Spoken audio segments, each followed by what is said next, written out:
We are about to start the session, Youthquake Action to Create a Climate of Change Projects presentation. In the session, youth from across countries will showcase their innovative technology-oriented ecological biodiversity and community initiatives through their presentations. We have some presentations from our global leaders as well. Now I would like to invite the moderators of the session. Rajiv K. Srivastava, founder Act Now. With him, the co-moderator is Barminder Kaur. She is a 7th grade student from the modern school ECNR. Welcome, Rajiv ji.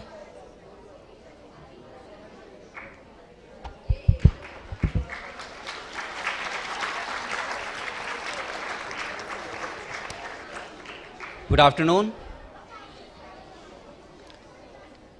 I hope you settle down soon enough. This session is called Youthquake, and perhaps this is the most important of all the activities that is happening today in this international festival and international conference for youth-led climate action. Over next 2 hours, we will be inviting students, leaders, activists from around the world to present their very innovative ideas that change or can impact our lives greatly. We have almost about 50 projects from 34 countries, some of them online, some physically present here. And it's up to you to take your inkling from looking at these projects. And when we hold this festival the next year round, we expect that at least your project will be there as well. So all the best luck to the presenters, to the audience. With me I have Barminder Kaur. He's a 7th grade student at my school, very active, an Act Now club in this school. So there are many students from my school as well who are very active members of environmental group. And on the technicals we have Prince. Can you show yourself please at the back and the controls? So he'll be coordinating, checking out who is there to join the session, who may not be able to join the session. So we'll begin without making any delay. Do we have Mr. Arka Sarkar, Human Environment Alliance League Biodiversity? So I invite you to make your presentation. You have about 10 minutes to do so. Thank you, sir.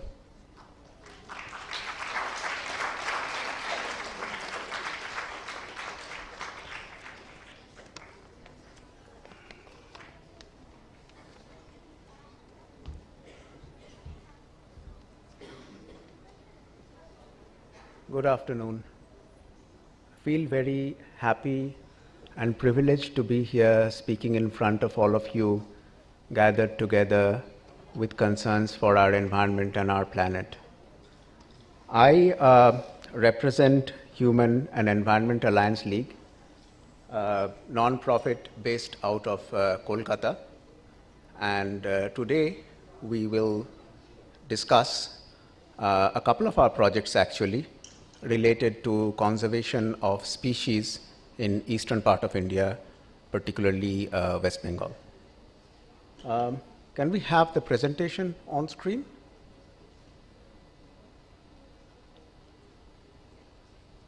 Okay. So the theme of the conference as a whole is climate action. And what I try to explain is why conservation of wild species may actually be important. It may actually be a missing link for climate action. So first of all, before we go into that, who are we? Human and Environment Alliance League is a diverse group of individuals who work in eastern part of India, particularly West Bengal, for a number of causes related mainly to biodiversity and habitats that are critical for biodiversity. So we work with protecting species, mainly in non-protected areas. We work with protection of habitats, particularly wetland habitats, and we work with man-animal conflict mitigation, particularly with elephants and with snakes. Now, before we go into the projects, I have an important question, which is the wild species occurring in their natural habitat, how are they linked with mitigation of climate change? Are they at all linked with mitigation of climate change? Are they useful for climate change mitigation? Can they improve the habitat's capability for carbon sequestration and carbon storage?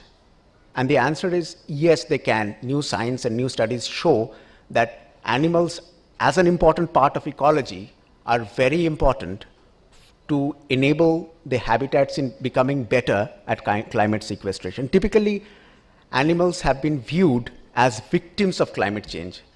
But as time goes by, we now see them as solutions to climate change. So healthy animal communities, it could be herbivores who basically fertilize the grasslands or the forest floor, or it could be carnivores who keep the herbivore population in check and thus prevent overgrazing. It could be pollinators that promote the growth of plants and pollination, or it could be mesopelagic fish species in seas that basically keep the oceanic ecosystem in balance. All of them enhance the carbon capture capacities of these ecosystems and basically keep these ecosystems in balance. So healthy communities of wild animals are regarded nowadays as a nature-based climate solution. There's a wide area of study called animating the carbon cycle. We will not go into the details of that, but in order to facilitate that, we need to restore and rewild environments from where these wild animals have been lost, and where they are present, we need to preserve them and coexist with them. All right, now coming to our projects. So most of our work is outside of protected areas in human-dominated landscapes. So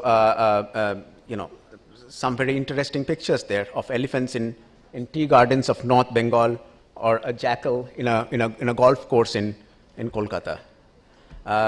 So here we see hunting of wild animals as a very important problem, which is completely illegal in India.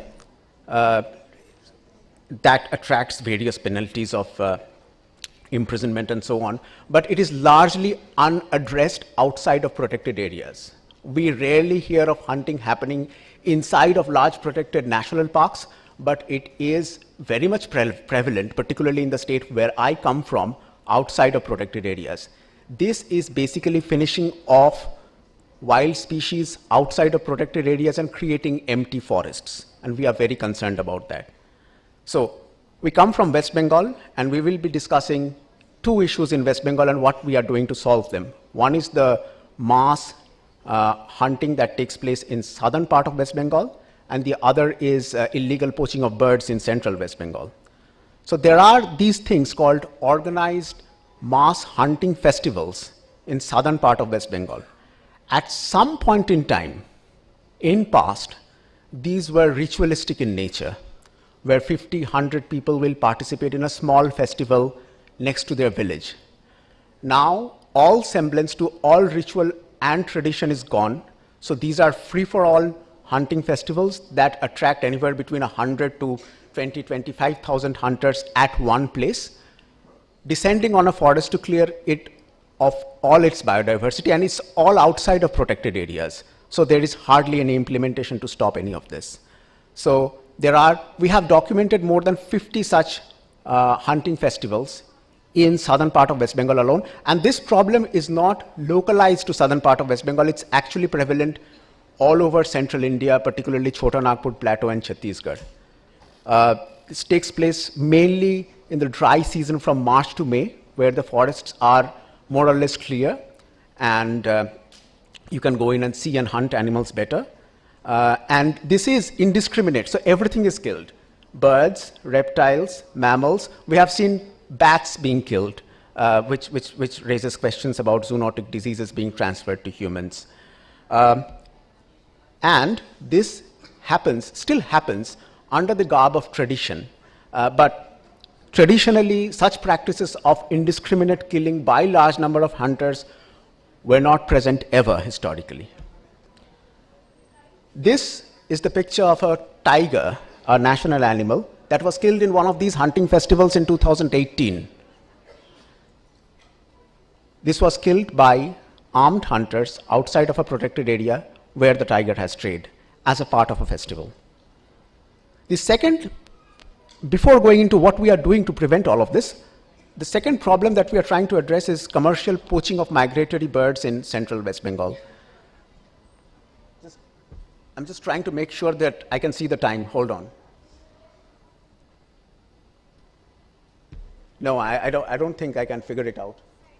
Anyway, so commercial poaching of migratory birds in West Bengal, in central parts of West Bengal, in Gangetic Plains. I'm sure that this same problem exists in Gangetic Plains in the northern part of India as well.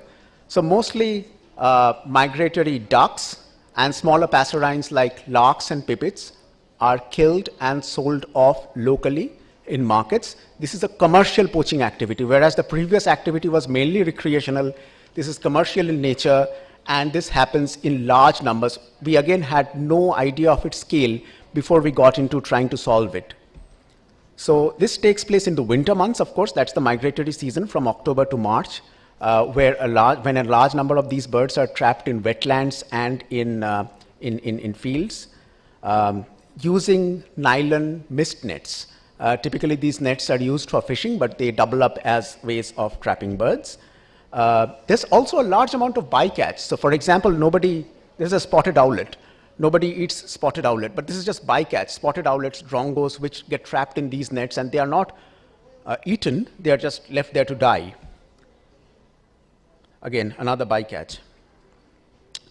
So this is worsening the already dwindling number of migratory species at least in West Bengal, and I'm sure that's the case in much of Gangetic Plains, outside of protected areas again.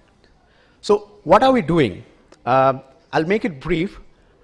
So we have been working on this for the last 5-6 years, and if I'm led to speak about it, I'll possibly speak for the rest of the day. But the broad things that we are doing is that we are focusing on two aspects of it. We are focusing on community engagement. We are getting people in the communities, both in the city and the locality where the problem is happening, together to form an alliance. It's basically a citizens' alliance called Zero Hunting Alliance to stop wildlife hunting. Their activity is to report the hunting events to the authorities. Of course, we are not the enforcement authorities. We cannot go and stop or actually do anything legally, but the idea is to legally report it to the authorities and try and spread awareness in the communities about why it is destroying the ecosystem and why it basically should not be done.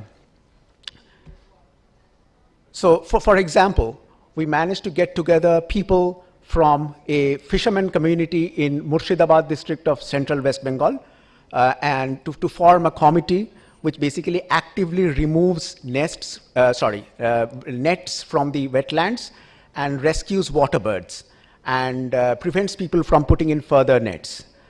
We have other people volunteering throughout the year in going to potential hunt location, removing traps, removing nets, preventing the hunters from coming in, and reporting the hunters to the authorities if the hunters do come in, and documenting all of that for further legal action. So this is some of that happenings. We undertake awareness camps.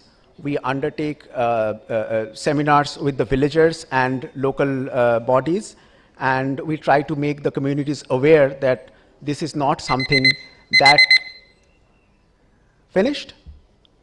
All right, okay, I'll take 30 seconds more. Okay, so this is another project where we took a bunch of village kids and gave them cameras So basically that promoted the idea that they can love the wildlife through the lens of the camera instead of trying to kill it. And this is a project which eventually became a movie called Catapults to Cameras. The other part of the engagement is about enforcement. So we have managed to get a couple of orders from Kolkata High Court. We filed public interest litigations, got orders from Kolkata High Court to actually curb down on this hunting. The laws were already present, but they were not implemented. And we have managed to get the authorities to stop a number of hunting festivals. They are still going on, but some of them have been curbed down to a large extent. So eventually we have managed to stop a major hunting festival in 2 districts of West Bengal and secured about 25 wetlands against poaching activities led by these citizen initiatives. So that's all. We are HEAL. If you want to get in touch with us, then please connect with me. And there was a short movie that was about to be shown. I don't know whether we have time for that or not, but if it can be shown, it will be great.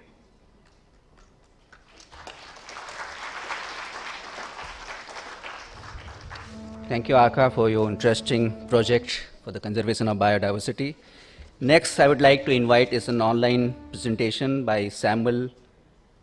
He is our key mover in Nigeria for the pop movement. He's waiting online. Can we have it, please, Prince?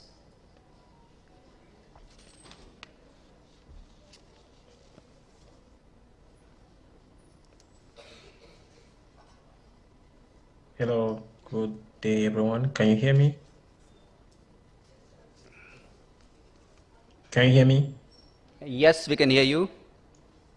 Okay, thank you.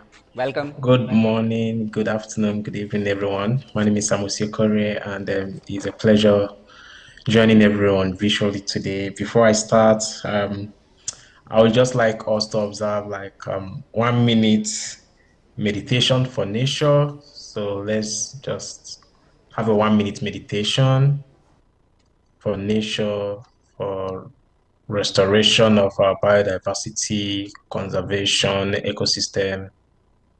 Just 1 minute meditation. Thank you. You can just close your eyes and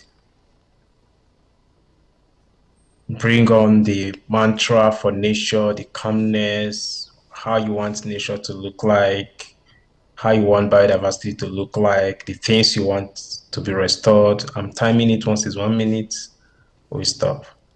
So just get that mantra on, link it with nature, with your environment, the blissfulness, the calmness, the love, the peace, the harmony that coexists in all this.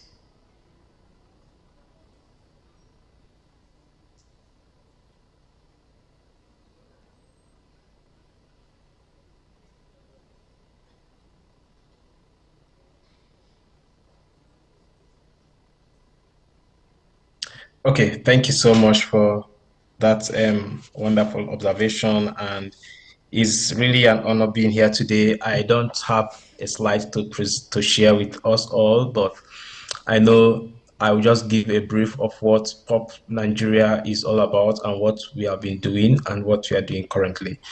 So my name is Okorie, and I'm the founder and the pioneer of Pop Nigeria Initiative, also known as Pop Nigeria Initiative on climate education. And part of what we do, so part of what we've been able to do is the ability to reach out to communities in spotlighting a climate change issue and using education as a gateway in addressing those climate change issues.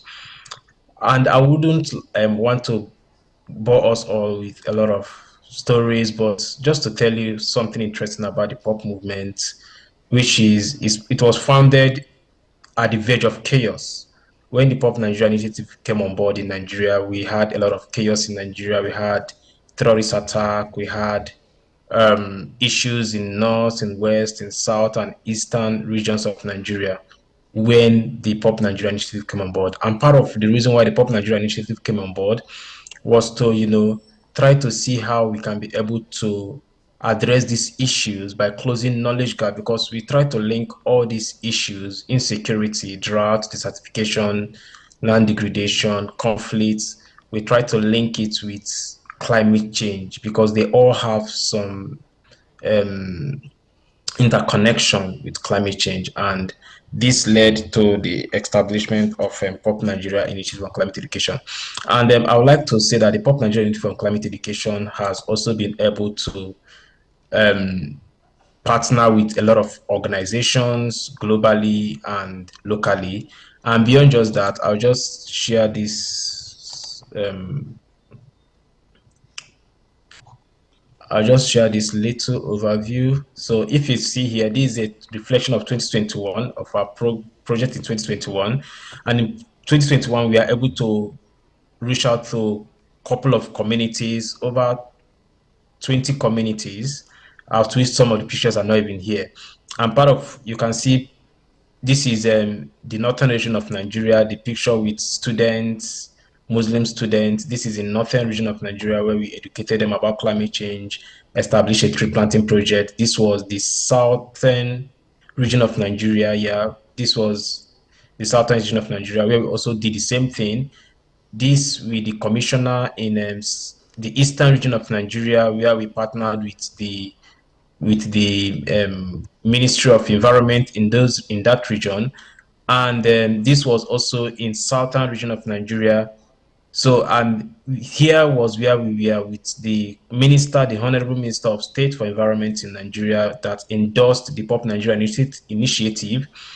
And through that endorsement, we were able to have access to most of the commissioners in Nigeria, and even with top political stakeholders in Nigeria. And the Pop Nigeria Initiative in Nigeria, as at when it came on board, it was the first initiative that was recognized in the whole of Nigeria as the only climate initiative that is addressing climate change through education. And we've done a lot of initiatives. Apart from education, in a state, there was a state where we engaged over 6 commissioners of that state. We also engaged with researchers in that state and trained youth in that state in addressing climate change issues. And we have also been engaged at the national level as well, beyond just with the commissioner, but even at the national level, where we engage with a lot of senators to address climate change issues.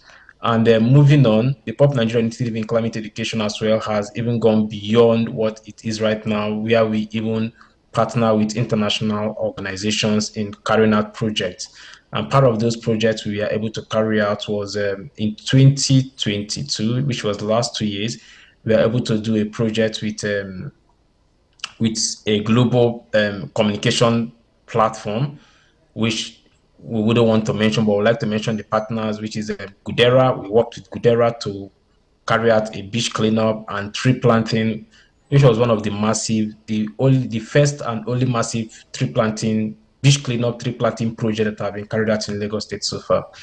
And we also engaged with stakeholders, policymakers in River State, where we did climate education, linking it together with their members of parliament. We educated students about how to demand climate justice from the members of parliament and accountability. So students were able to open up. We also carried out climate quiz, tree planting, energy projects. The projects we carried out were really massive.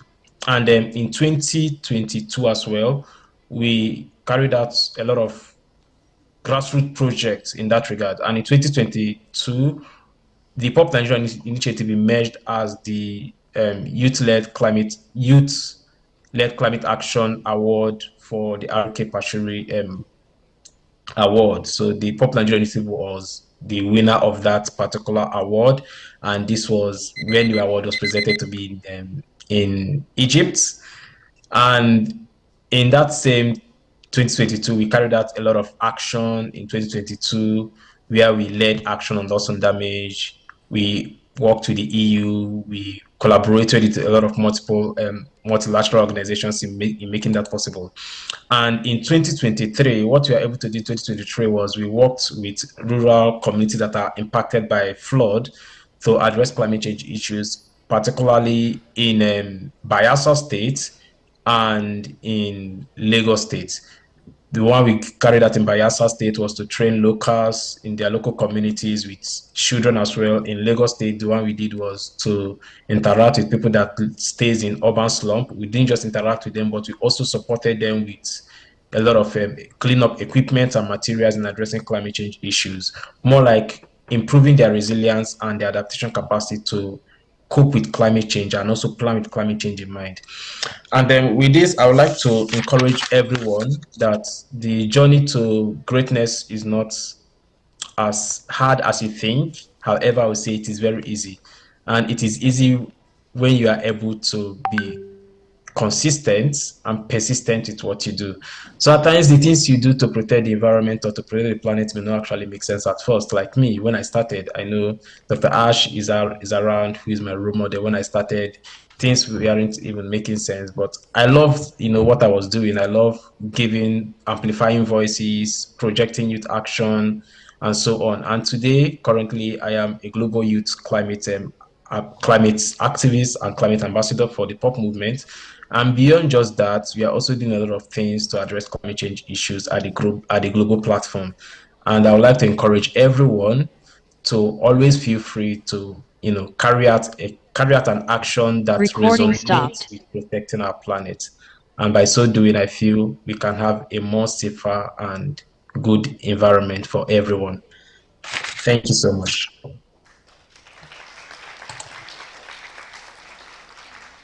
Thank you, Samuel, if you can hear me. He is a great, great volunteer and mover in Nigeria, the pop movement. And if you follow his LinkedIn and social media, you'll know what kind of work he is doing in that country. Next, I invite Dr. Konstantin Pavlidis, Complementary medical practitioner and movement master director and founder of Orassy Health, and Lidia Gerasimova from Orassy Health. Welcome, sir.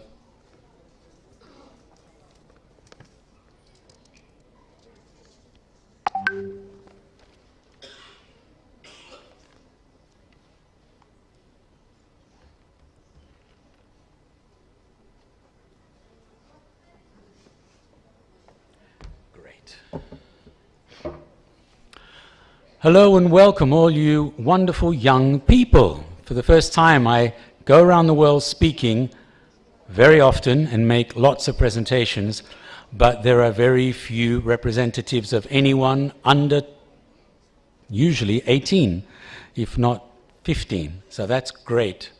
And as you all know, we're here to look at climate change. And my contribution today, because Orassy Health is about a new medical paradigm. Our major focus and my major interest here is what creates climate change in the first place. What we do is we focus on statistics and the impact that a lot of different types of activity, including industry, has on the environment. But what we don't really look at is why does this happen in the first place? Our specialty at the Orassy is integrative medicine. And since the pandemic and COVID, I've been looking at mental health and its impact on the overall population of the planet. Mental health has become the new pandemic, with an increase of around 40% since the pandemic to around 1.2 billion people on the planet as registered mental health patients. I look at conventional medicine, and basically it's a system where it looks at symptoms. And unless you have a symptom, no one's going to go to the doctor, and neither does a doctor know what to do for you. And the overall aspect of the medical focus is looking at problems that need to be solved. Because allopathic medicine focuses primarily on looking at a symptom, putting a label on it, looking at what the disorder actually belongs to, and then trying to find a solution to it. It is not focused on prevention or cure.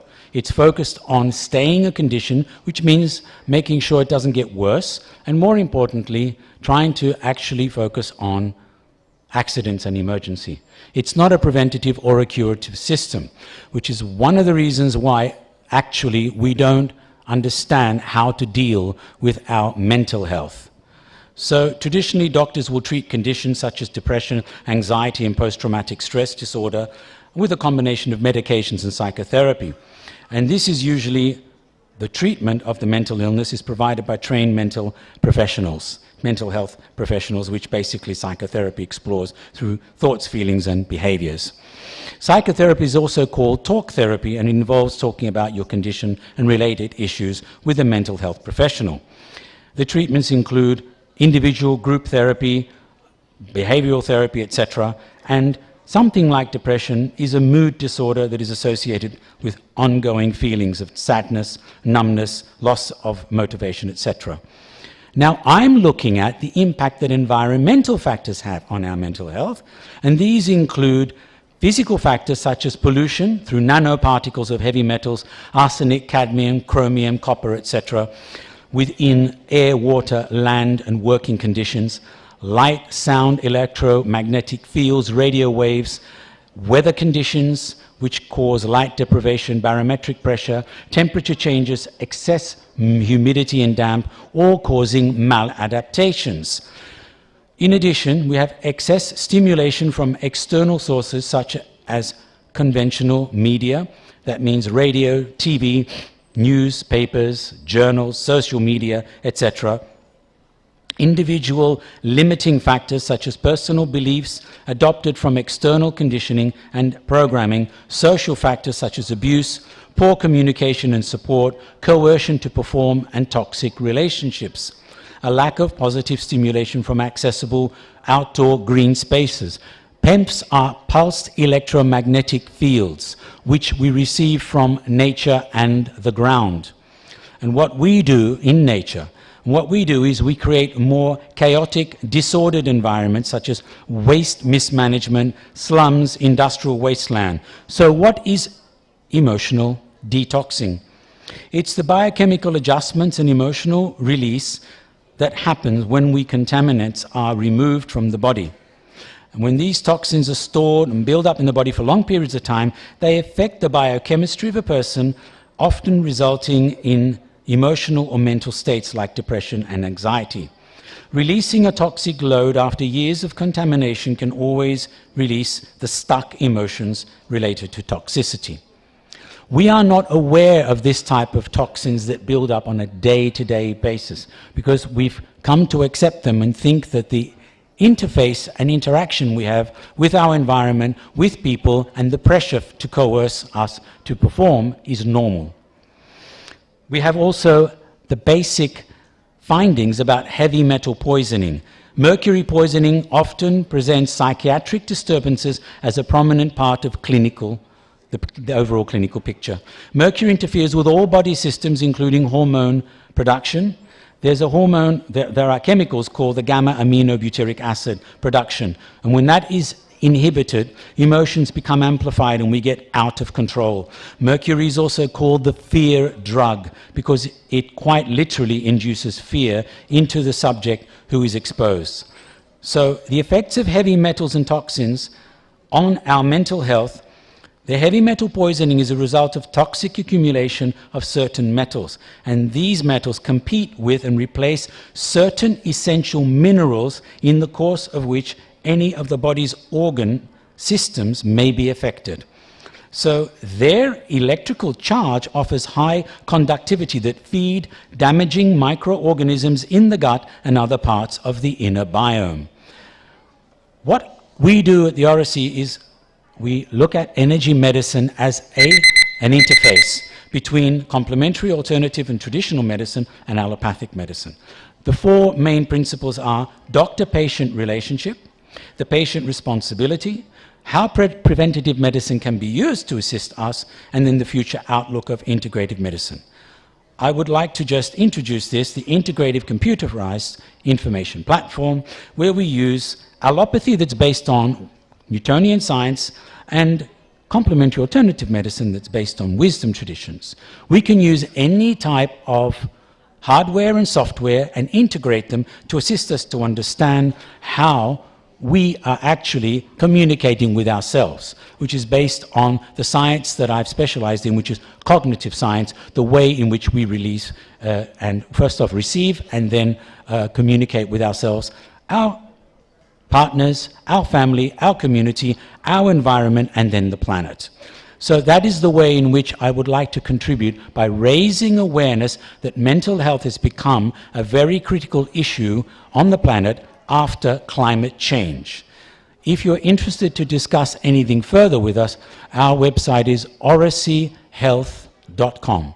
Very glad to be here, and I hope I get some questions from the young people. Thank you very much.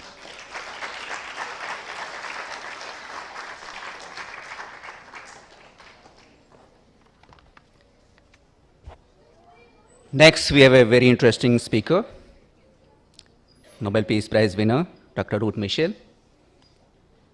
Ma'am, please.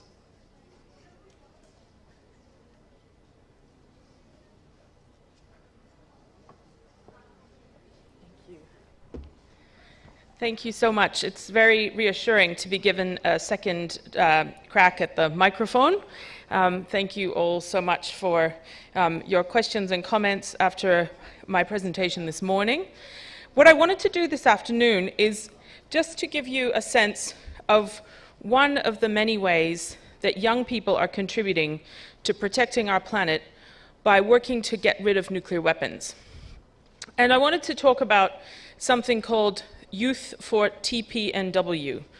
Now, the TPNW I mentioned briefly this morning is the Treaty for the Prohibition of Nuclear Weapons. And this is our prescription for survival on this planet. It's a treaty that entered into force 3 years ago, last month. We had a little party, we had a webinar to celebrate the anniversary. You have to celebrate all of your wins. Have cake, have candles, have a party for every single win that you have in this work. And remember that every win can be temporary and every loss is permanent. So we have to be really careful to shore up our wins and celebrate them. So since this treaty came into force, which means it's part of international law, it is now the case that it is illegal to own nuclear weapons, to transport nuclear weapons, to use nuclear weapons, or even to threaten the use of nuclear weapons. So I think you can probably think of many examples, even in the last week or two, in international affairs where someone has threatened to use nuclear weapons. And I want you to understand that that is now against international law. And what I have found is that people from different generations come to the work of nuclear abolition and protecting our planet from this threat of nuclear annihilation in very different ways.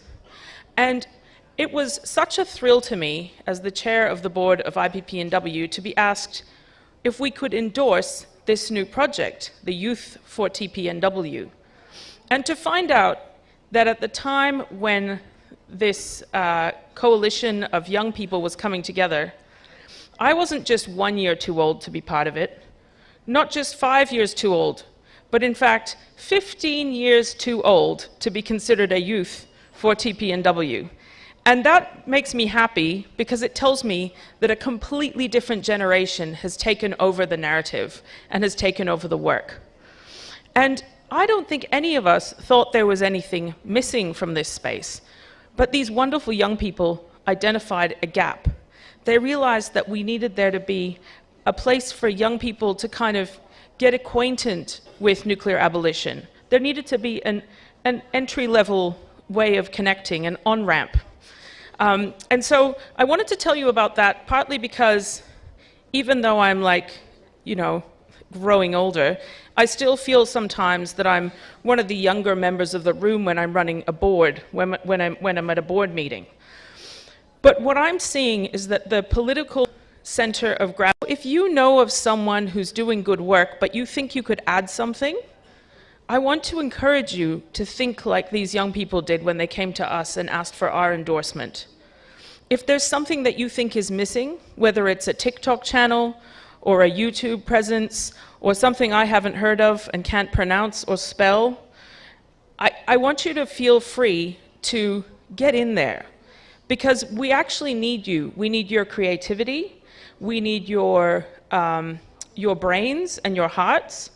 And I was talking to Her Excellency, the former President of Ecuador, at lunchtime, and I've spoken to a number of my colleagues down here on the front row as well, and we've been talking about the fact that the benefit of young people is that your heads and your hearts are still connected. And your hearts haven't grown cold, and your brains are working as well as they ever will. And so we need your brain power and your hearts, your big hearts, to connect to us and connect to the work. So please tell us, how can we help you in what you want to do? How can we come on side and sponsor and support you? How can we endorse you? Because your ideas are precious and essential, and they will shift the dial in a way that we cannot. Thank you very much.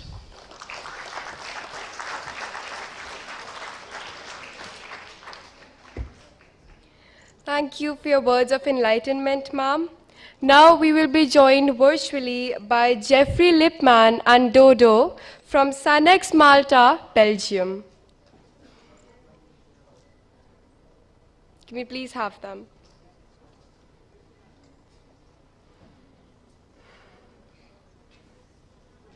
Hi there, can you hear me? Yes. Yes. Great. Thanks very much for inviting me to this festival. I actually had planned to be with you, but thanks to the 18th century Indian e-visa processes, I still find myself here in Europe. I want to thank Pop for the opportunity, and I also particularly, and Ash, because it was Ash that really interested me in your movement. And I want to pay tribute to Dr. Ravindra Pachari, who gave his life to climate resilience and was the chair of the IPCC for so many years, the science-based body which is giving us the vital information about the planet which is necessary to make decisions to respond to climate change. I had the pleasure of having dinner with Dr. Pachari in New Zealand 10 years ago. He was a lovely man, very knowledgeable, and it's an honor to work with you, Ash, and your family in preserving his memory. I also want to reference here my former friend and mentor, the late Maurice Strong, who was the architect of climate change activism, architect of the UN response mechanism, the United Nations Environment Programme, first executive director, was inspired the UNFCCC, the climate agency of the UN, and was the Secretary General of the 2 Earth Summits in 1972 in Stockholm, and then 20 years later in Rio. And just a little aside, Maurice Strong told me that what made the Stockholm conference a success was the presence of Madam Gandhi, who was then the head of the Group of 77 Developing States, and she was the only head of state who attended the first Earth Summit in 1972. And by the time we got to 20 years later, which shows how interest in these issues evolved rapidly, there were 125 heads of state, every country in the world, at the second Earth Summit. So we owe a lot to India for our concern around climate change. And Maurice was the inspiration for SUNx. It stands for the Strong Universal Network, and the X is to remind us that it's an existential issue. And over the past 5 years, with the support of the government of Malta, beautiful historical island in the Mediterranean, and the Malta Tourism Authority, we've created a climate-friendly travel diploma for graduate students, We have opened a registry to encourage corporate action on climate change, high ambition action. We've launched 100 chapters in developing and small island states. We've built support and partnership frameworks around the world, and we've created a club to reward climate-friendly travelers and with strong Earth scholarships for young graduates every year. Today we're embarking on an entirely new initiative with our friend Ash, with you guys at POP, and with this wonderful, lovable Dodo. We're launching a Dodo global climate-friendly travel campaign. And by climate-friendly travel, we mean travel which responds to a Paris 1.5 future, is linked with the Sustainable Development Goals, and is nature positive. Many of the things that you've heard today have cut across these issues. For us, climate-friendly travel has to take them all into account, and that's what the Dodo will be helping us to promote. We have 65 made-for-TV cartoons of this creature. They have been shown on French television, and we are now going to launch them together with Ash and with Pop in schools around the world and in hotels, on the internal channels in hotels, and in restaurants. So kids who are there from the age of young school-age kids, these are for age 5 to 10, they'll be able to get environmental education from this Dodo. And in the digital world, we will be introducing a Dodo chatbot, and we'll have a TikTok channel for Dodo with weekly messages about good environmental practice. Our goal, together with POP, together with all of you who are part of POP, is to bring educational awareness of the climate crisis, and particularly how it can affect developing countries more than others and small island states. These are the people who have done the least to create the crisis. They are the most exposed, and they need our support and our help to adapt to the climate crisis and to make their contribution to global greenhouse gas reduction. So that's what we plan to do. Our message is there is a better, brighter future for our kids. Dodo knows this. Dodo has been extinct and he's come back from extinction to tell us we have to act now, we have to act boldly, and we have to do it before it's too late and before we go the way of the Dodo. So thank you for your interest today. Thank you for your attention. And I hope to work together with POP in the coming months to reach out to all of you to help us make the world a better place. Thank you very, very much.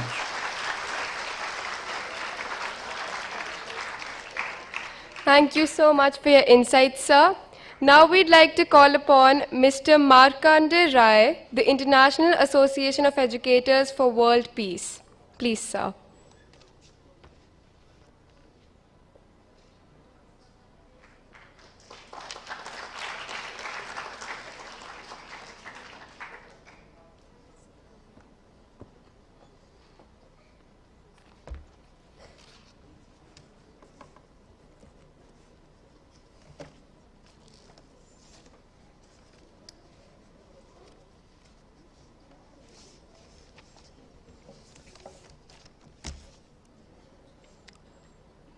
Good afternoon. Namaskar. I know that it's not easy to keep the people attentive in the afternoon, especially after a good lunch. But all the young people are here. I'm really thrilled. Today is a great day for me also as yours. That's why I came early in the morning, only 9:05, because I knew that most of the young people are coming. And I'm really thankful to ask Pachauri for organizing such an international conference with theme that youth-led climate change. And we are here to pay our homage to the famous son of India, global leader in environment and climate change, Dr. Arka Pachauri. So I think there can't be a better gathering of the people from all over the world, and I can see that I am fortunate that I've met with my sister, Mama Sansa Fadil. Kenya is my home, India is my homeland, Africa is my workplace. So, second great personality, Dr. Ruth Mitchell, Nobel laureate, and being here to inspire all you. I have second time meeting, first time in online with Dr. Saroj Pachauri ji, and all the people here, my young brothers and sisters, all protocol observed. Lot of things have been said, and Mama Samsa took us through a place also. How to remember that place every day. And I will also go by one or two slokas from India, because I can see that a Nigerian young man, Samuel, can go by meditation. So that also really says that how the world is influenced, that has a solution perhaps. And in Vedas, which is the oldest script of world, says, Mata Bhumi Putro Ham Prithibhya. Mother, earth is our mother, and we are the children of this mother. How to put our mother is the question from the last many years, and today is accumulating when we are talking about different aspects of affecting climate change concern and issues, and how we can, our human species will take care of our mother earth. And in that vein, I can see that, no, let us go first slide, please. I think, not my mistake. Yeah. So I don't want to read all. Everybody knows that what are the problems today, that the SDGs say that no one should be left behind. It is not the responsibility of the governments only. It is we, which is all the previous speaker has mentioned. We have to take the responsibility, especially the youth. And that's why we are looking towards youth. You are the leader of today and tomorrow. And I'm very happy to see that young people are more articulate, more intelligent, more well-versed than us. And not they should ask what help we can do. We have to ask them how they can help us. Because our generation has done a lot of damage. To be very honest, our generation is responsible for all the problems issues. And we are looking towards you to help us how to solve the problem of climate change, how to protect our Mother Earth, and how to keep our species humanity intact.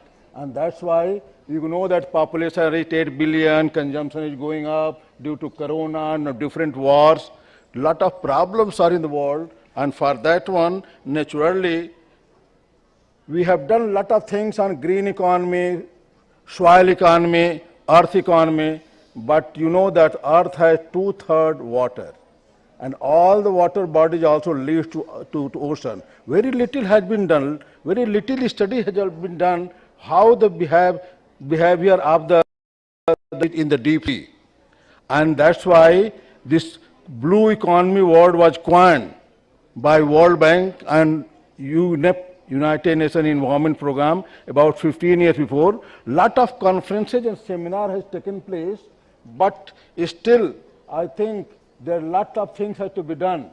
And you know, the ocean changes constantly, and very little has been known. Especially we go to the seashore, we do little bit navigation, tourism, doing fishery, but not much in the deep sea. And 2/3 of Earth is water. And solution, I think, is in the water, because 2/3 resources are also in the water.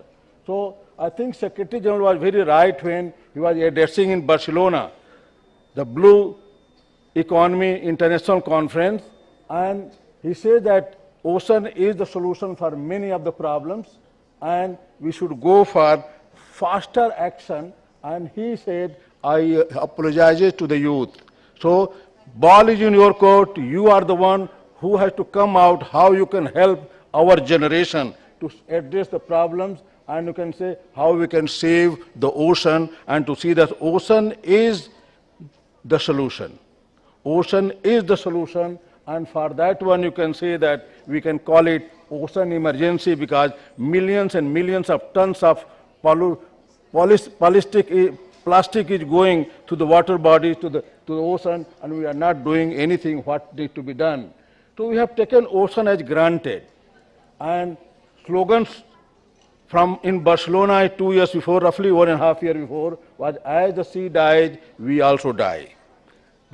That was the slogan by many activists, and rescue the planet is through the rescuing of the ocean.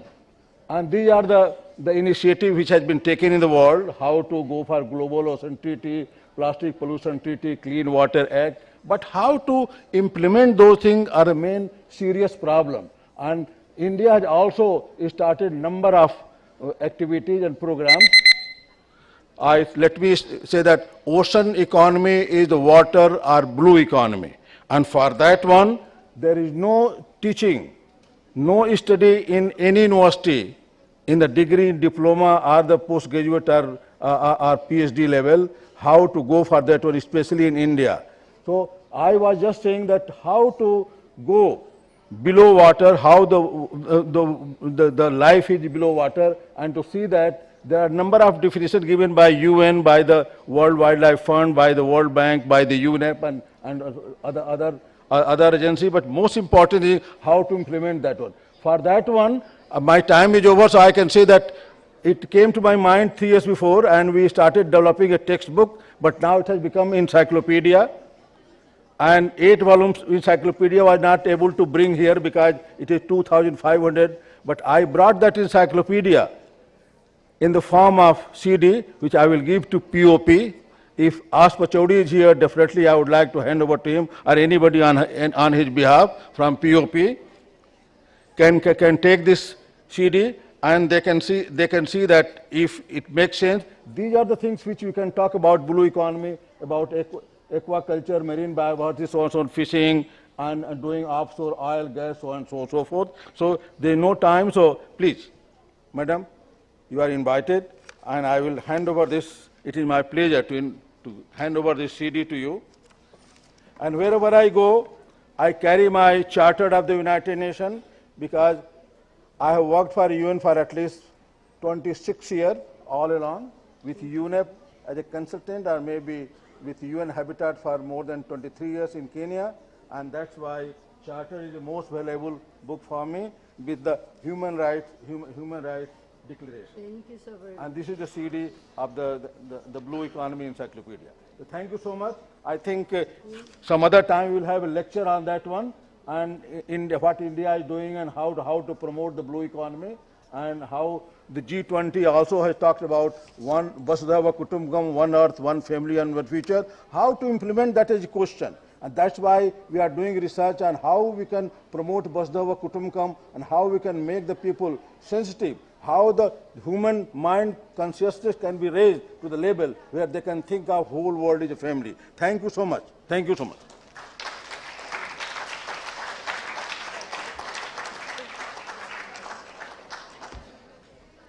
Thank you, sir. Now we'll be joined by yet another virtual guest. We welcome Andrés David Barragán Hernández, who is a master's student from Colombia, to talk about eco-innovation. Hi everyone, I explain in Spanish, refer my presentation.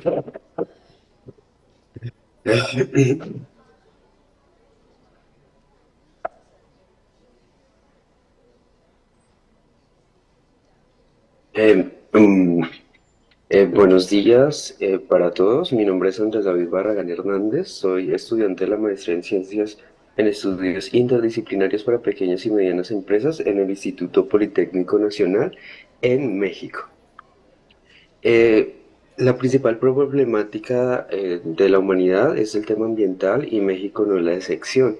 A través de la contaminación que se genera por temas industriales, es importante generar un marco sólido y el análisis de modelos o escenarios para contribuir al conocimiento sobre cómo las pymes manufactureras pueden adoptar prácticas ecoinnovadoras. En este contexto, el cambio climático y la contaminación ambiental ha incrementado, como lo muestra la figura número 1, y específicamente en México ha incrementado la temperatura superior al 1.5 grados Celsius. Esto implica tener en cuenta el cambio climático en las empresas. Para esto se debe entender cómo las empresas gestionan la ecoinnovación ambiental. Entonces se demuestra que existe una ausencia de una conexión efectiva entre los diferentes factores que influyen en la ecoinnovación y las pymes manufactureras en México no tienen un marco sólido que permita atender de manera estructurada todos estos temas. Además, hace falta un escenario integrado para comprender y abordar la ecoinnovación. Para esto, dentro del tema de investigación, se busca diseñar un modelo sistémico, adaptativo complejo y a través de esto se logra de tres objetivos específicos, que es realizar una revisión exhaustiva de la literatura, luego diseñar un modelo adaptativo a partir de la literatura y luego validarlo a través de entrevistas y consultas a empresas que están ubicadas en la Ciudad de México. El marco teórico es entender la innovación tecnológica, que es un proceso continuo y dinámico que involucra todas las áreas de la empresa, y la innovación, por su parte, busca de la misma manera generar innovación, pero también reducir el riesgo ambiental. Y el sistema adaptativo complejo, que es revisar o observar todo el tema de la ecoinnovación con diversos factores. Los resultados, este modelo se ha encontrado que es importante tener en cuenta la orientación y el enfoque estratégico de las empresas para la ecoinnovación, las capacidades internas y organizacionales, además las capacidades de absorción, como los recursos en investigación y desarrollo son importantes, y de cierta manera el acceso a la información. El entorno competitivo está por el nivel y conciencia de los consumidores. También tenemos el entorno económico, que es la disponibilidad de recursos y la rentabilidad que generan los proyectos de ecoinnovación. Tenemos el entorno tecnológico, en referencia a la tecnología verde y sostenible y la que disponen a partir del entorno. También un entorno político, que tiene que ver con las normas, políticas gubernamentales, y también el entorno social, que es el cambio y en las expectativas de los consumidores. Y pues eso es todo. Muchas gracias.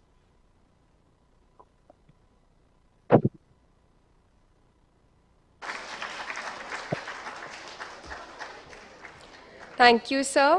As for our next guest, Yurlis de Jesus Cana Salazar. Unfortunately, they couldn't be present here with us in this conference today.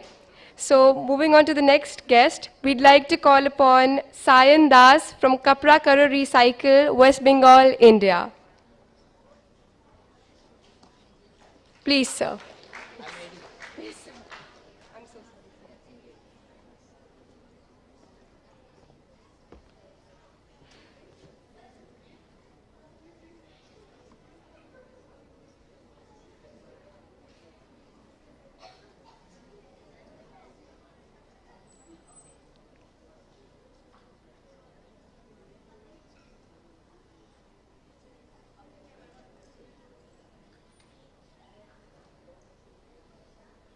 Hello everyone.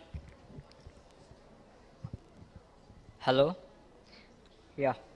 So, hi, I'm Shan, the founder of Kapda Karo Recycle, supported by MSME and Textiles Department, Government of West Bengal, and UCO Bank. So, I just want to ask you all that, do you believe that textile waste is the world's biggest problem?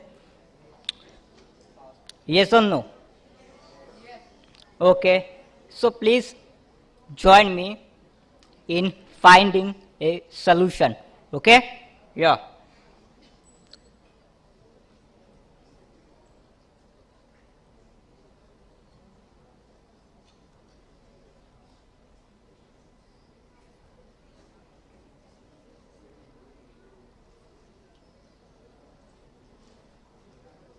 Okay, here is my vision. We are transforming discarded fabrics into high quality materials and addressing global textile waste. That is very, very important for everyone. Okay. We are moving to the next slide. Oh, sorry. Now, what is textile waste? Textile waste refers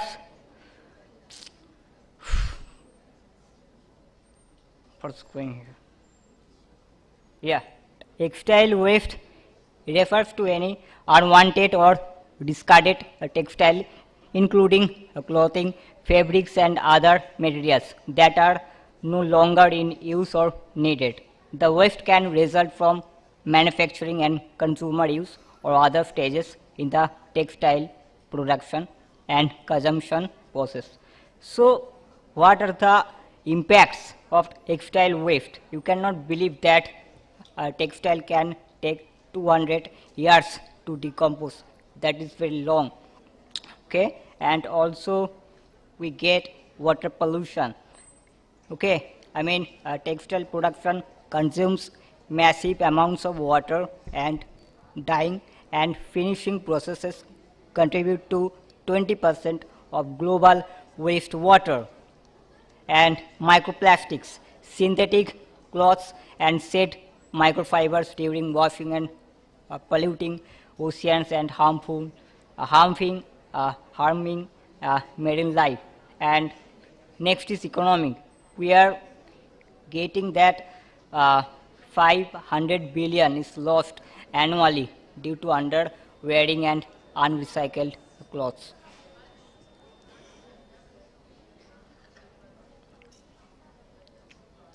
So here we can see that global textile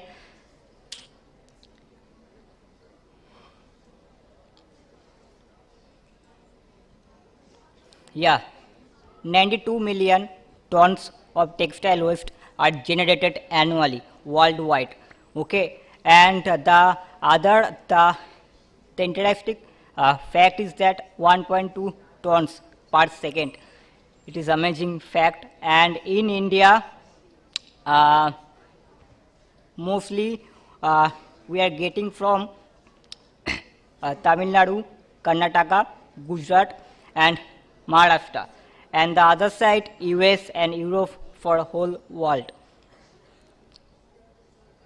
Yeah, so India's textile waste. India generates approx 7.8 kilotons or 8.5 percentage of global textile waste. In India everywhere, and the interesting fact is that you can see one thing, that is UP. I mean Uttar Pradesh is the only state in India with designated recycling facilities. Yeah, So what is textile recycling? I'm just taking 1 minute. Sorry for that, for being late. Oh God. Yeah, sorry. We have two options. One is a closed loop and another is open loop. In closed loop, the one product is recycled into same product. While in an open loop, one product is recycled into another product. We are working in the loop cycle, okay? So environmental benefits you can see there: reduces landfill waste, conserves natural resources, reduces pollution, creates jobs, etc. Market opportunity is very huge in India and as well as for global. So this is my carding machine. I'm using this machine. Actually, we are textile. Oops. I'm just finishing this. These are current products. We are making this from discarded fabrics. Okay, and this is my team. And thank you.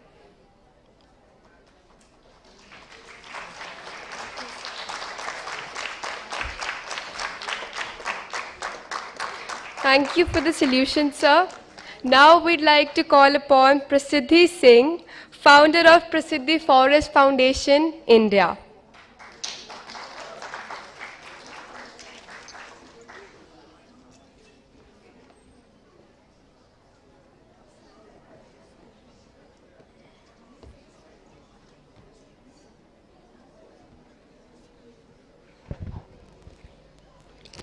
Can I have my slides, please?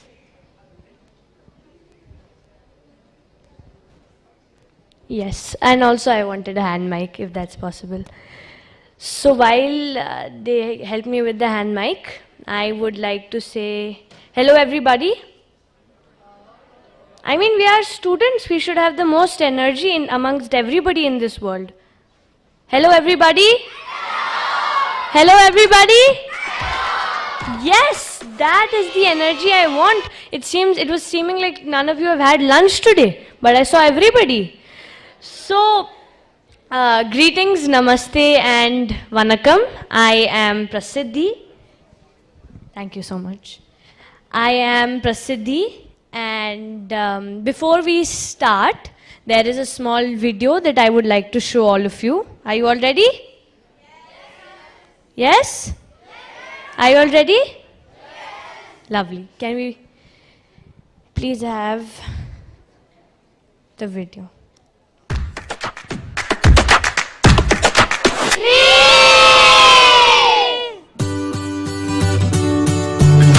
I have a dream to create fruit forest at schools and make a kids army to feed squirrels, birds, butterflies and also give fresh fruits to everyone.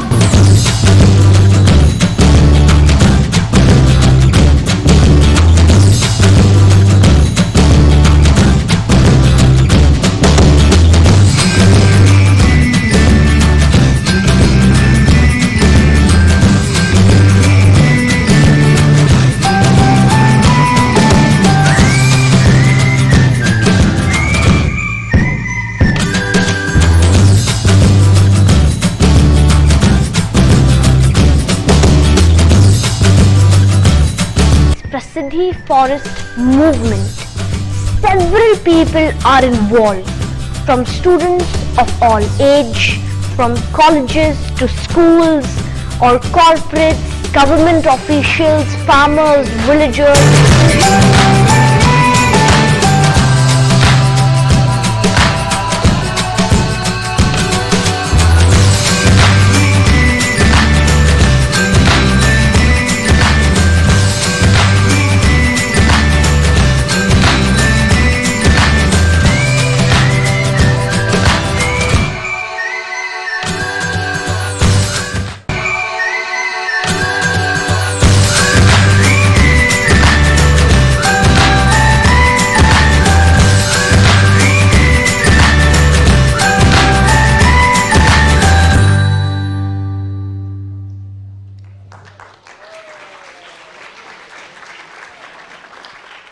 Thank you so much, everybody.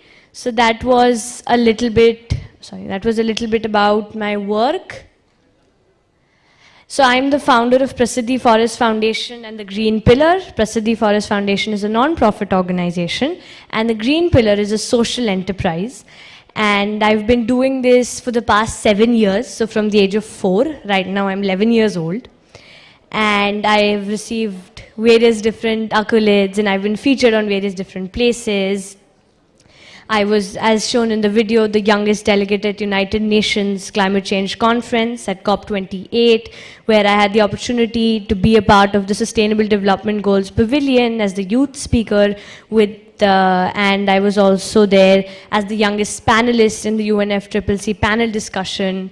And I've been featured on National Geographic on my completion of planting 1 lakh trees.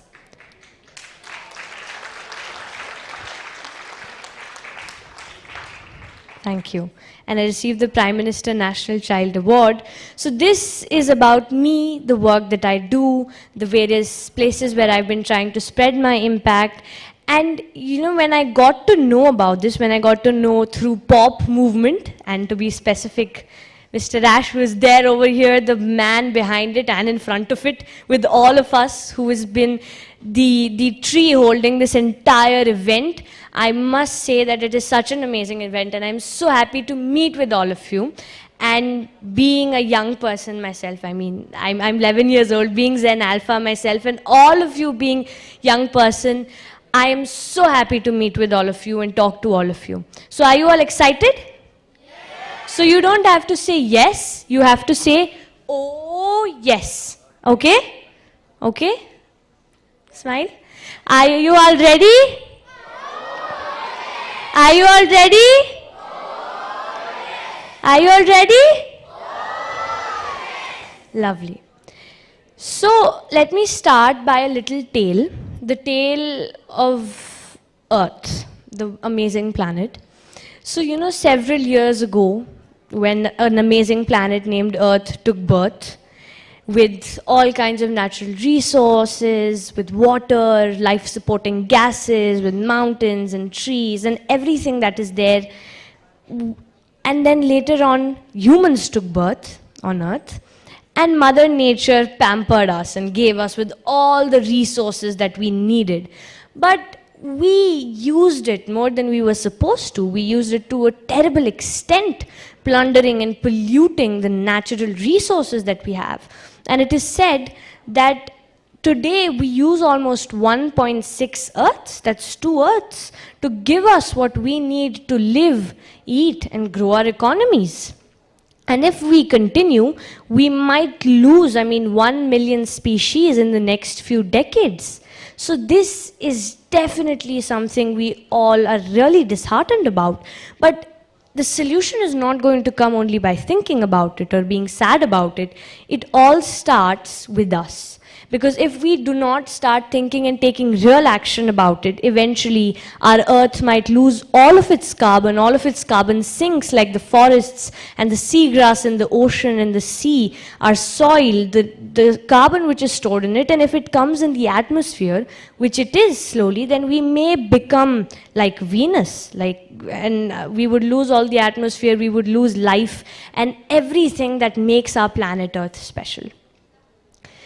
But in today's world, with 3 central challenges in this Anthropocene, the Anthropocene which we are facing of mitigating and adapting to climate change, protecting biodiversity, ensuring human well-being, where do we find hope? Because it is not just about having the sense of reality, it is about also having the sense of hope, and most importantly, a sense of responsibility.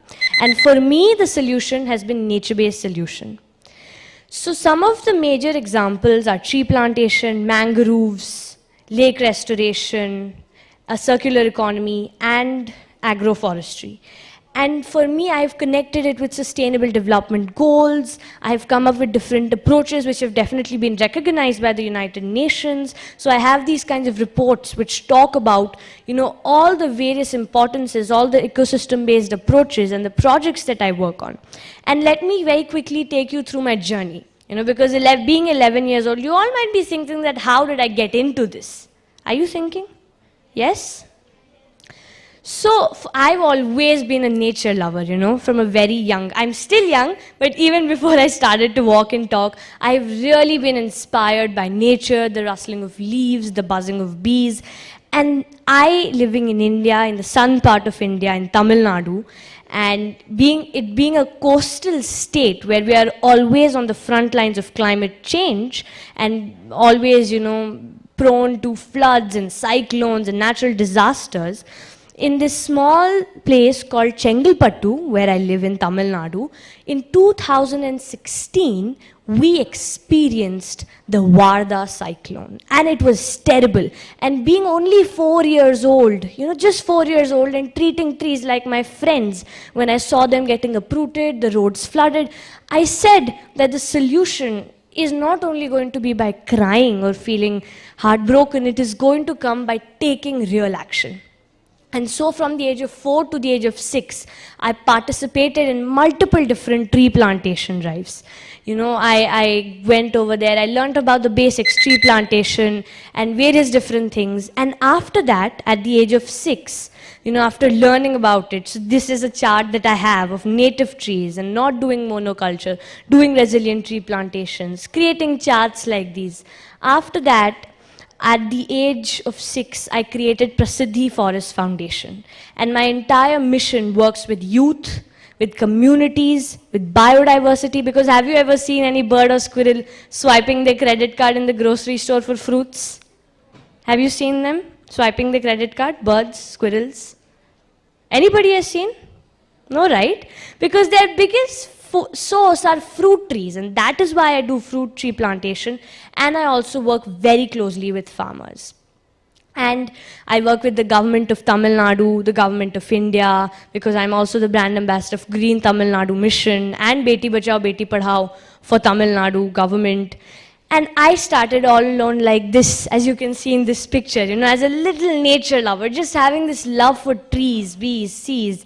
And now I have planted 130,000 trees across 93 different places across India. So I want to tell all of you that together we all can bring a huge change. Just one more slide left. If you can, yes. We all can bring a huge change, no matter, we all start alone, but if we work together, you know, the way I have mobilized 80,000 people across 20 countries, connecting with them, inspiring them through initiatives like Green Brigade, where in 200 schools of Tamil Nadu, I'm doing a climate action curriculum, giving a free fruit sapling to each and every child, and mobilizing them about our planet. Together, we all can make a difference. So finally, before I conclude, I would like to say that our planet Earth is in desperate need of change makers and impact creators and amazing people like all of you and me. Because, you know, in today's world where we are facing this unprecedented challenge of protecting our planet, this trajectory, we have a choice to continue facing these problems or to stop, listen, and learn from nature, and to find the solutions woven in the fabric of Mother Nature. So will you all do that? Yes. Will you all do that? Yes. Will you all do that? Yes. So my final message would be, nature is ready to evolve. Are we humans ready to change? Thank you so much.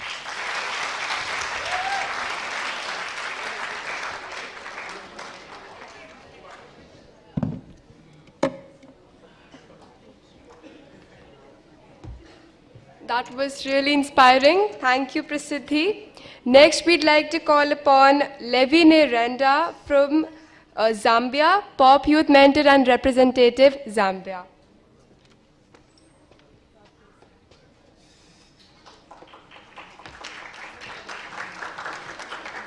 Oh, thank you very much. I'm always honored to stand before you, stand before great minds, people who are passionate, young people. I'm always passionate. I'm always happy to see that young people, they are pushing the agenda for this, because everything is in our hands. And we just have to wake up. We can't wait for someone to do it for us, but we have to take it and also move forward.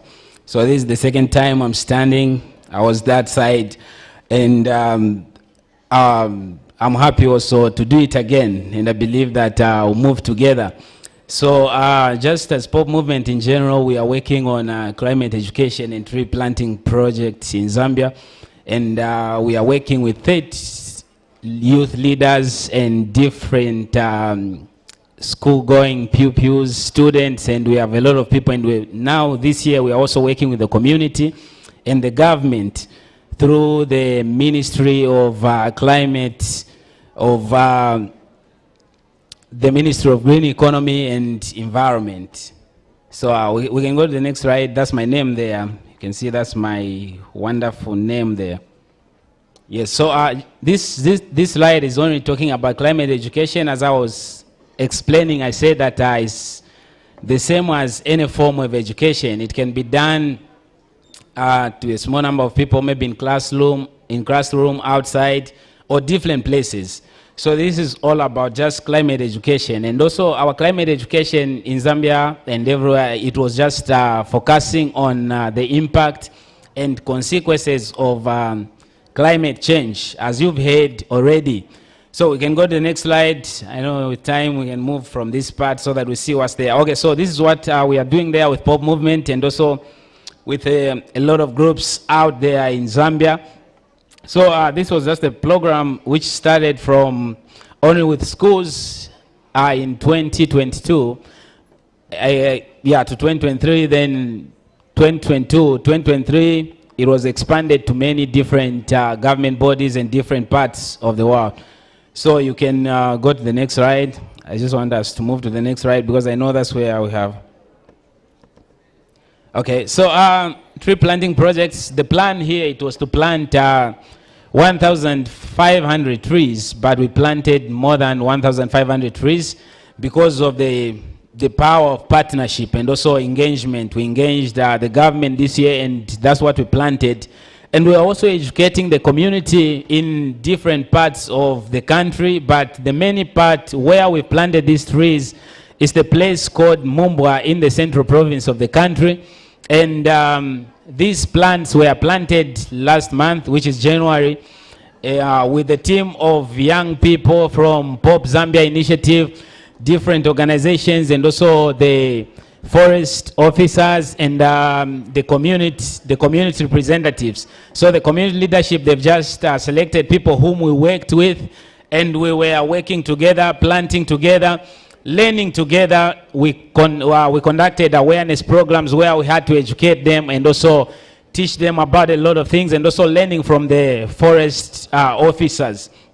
Then it was coordinated with the Ministry of the Green Economy and the Environment in Zambia through the Department of Forest, where we had to work with people with the support from Pop Movement and also different partners. Then we can go to the next slide. So we work with the Ministry of Green Economy. So the idea of this project, in short, we are supposed to plant trees.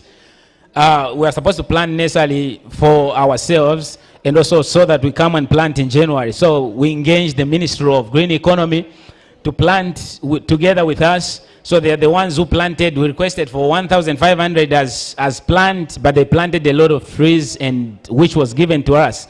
So we worked with us on selecting of the trees and also what we can plant, and also the site selection, or maybe selection of the forest area, of which we were given 2,000 plus trees, which they've worked on.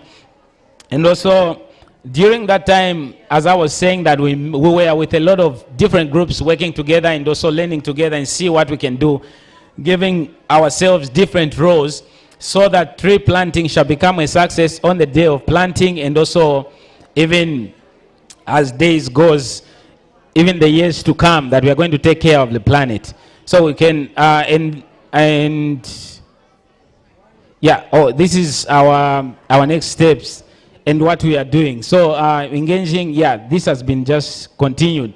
And also, so our next step is to engage community leaders on the protecting of the forest, with the forest department, that they continue monitoring, because in many times people, they just plant trees and they forget about them.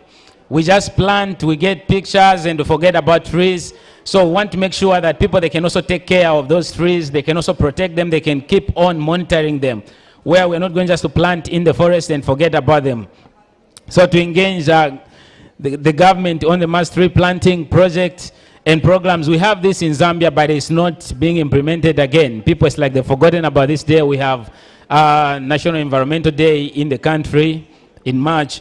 So we have to bring this back, and also to forge partnership with like-minded NGOs. So as I was saying, that we can't do it. This is not something that can be achieved by an individual alone or only one organization, but it will require a collective effort for us that we can work together. We bring different groups of young people, different schools, different organizations, and different bodies, where we come together and do this work together. As an example, that's why we were able to engage the major stakeholders, who is the community, and many different government officials, that we can work together, we can protect the forest.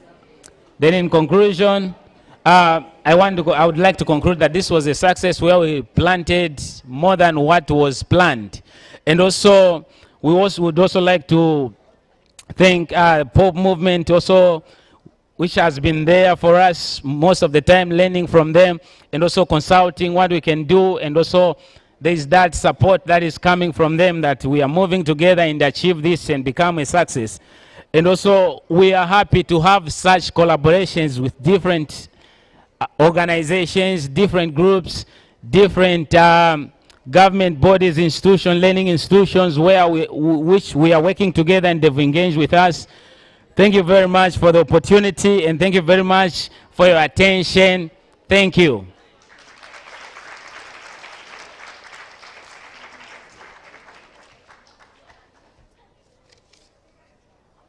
Thank you, Levi. We'll now move on. When we have speakers like Prasiddhi, 11 years old, and diversity of people that you have been watching since this morning, all the energy and effort of the entire POP team that is put into putting this event together, International Conference and POP Festival for Youth-Led Climate Action.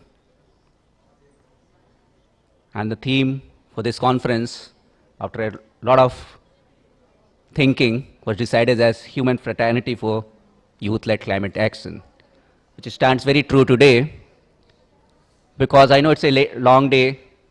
You have been moving from one place to other place, sitting, listening to people, lots of people, but I see there's still a lot of interest left.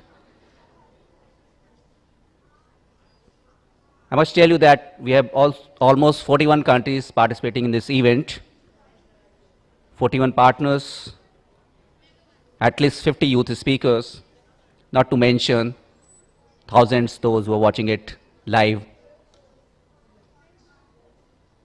on YouTube. I'll invite next speaker,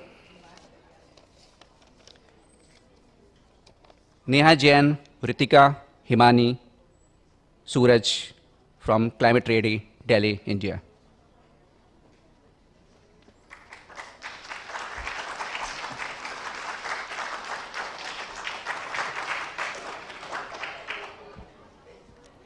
Hello, everybody. Hello, everybody. Yes, thank you. Thank you for maintaining that energy. Let's start with an activity which I usually do in my classroom. I'll speak in a mix of Hindi and English given the diversity of audience. तो तैयार है सब? ठीक है. So when I say हवा चली, exactly. So you have to speak हवा चली, साफ चली in the tone and pitch which I speak. So if I speak it slow, you need to speak it slow with me. हवा चली, हवा चली, हवा चली, हवा चली, हवा चली, हवा चली, हवा चली, हवा चली, हवा चली, हवा चली. Thank you. तो अब हवा चली गई है, तो मेरा एक फेवरेट क्वेश्चन है जिससे मैं स्टार्ट करती हूँ. कैसे है सब? How are you feeling? Can you show it with a body language as shown here? Yeah, I can see, sir. Excited, joyful, happy, sleepy. Someone said sleepy? Okay, we'll try to wake you up. All right. Thank you for that. So, मैं कौन हूँ? Why am I here today? So, I am Neha and I was born in a city called Ranchi. मैं झारखंड एक शहर है रांची, वहाँ पे पैदा हुई थी, जो कि झरनों का शहर माना जाता है, जहाँ बहुत पर्यावरण वातावरण बहुत ही खूबसूरत है. और मैं बड़ी हुई दिल्ली में, जो कि जाना जाता है infamously for its highest level of pollution, land pollution, air, water, all senses. So I grew up with this, love for nature. I think that Prasiddhi was talking about, and I could instantly connect. वो जो nature के लिए प्यार है, उसके साथ मैं बड़ी हुई. लेकिन जब मैंने अपने आसपास ये paradoxes देखने शुरू किए, the paradoxes where nature is so beautiful, but it is degrading at the same time. We are seeing so many challenges with regard to air, water, waste, energy, biodiversity. तब मुझे realize हुआ कि what to do about it. तो from transiting कि ये है, वो है गलत, to questioning what can I do about it, मैं क्या कर सकती हूँ, वहाँ से मेरी journey शुरू हुई. तब मैंने volunteer करना start किया at the age of 15. And that is how I realized the grassroots realities. मुझे पता चला कि क्या-क्या दिक्कतें हैं, क्या-क्या पर्यावरण के साथ-साथ हमारे समाज कैसे एक interlinked system में चलता है. और अब आज मैं इन सभी organizations के साथ काम करती हूँ एक intersection पे, जो कि climate, education और gender का है. और आज मैं particularly बात करने वाली हूँ एक project के बारे में, जिसका नाम है Climate Ready. और क्लाइमेट रेडी एक ऐसा प्रोजेक्ट है जो स्टैंड करता है for climate representation, education, action with Delhi youth.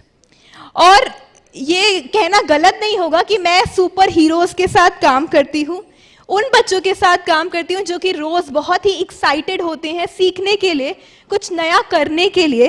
और आज मुझे बताते हुए इतनी खुशी हो रही है कि वो सब यहाँ पे भी मौजूद है, उनमें से कुछ बच्चे. और मैं चाहूंगी कि वो खड़े हो अपनी अपनी सीट्स पे, and we all can give them a huge round of applause.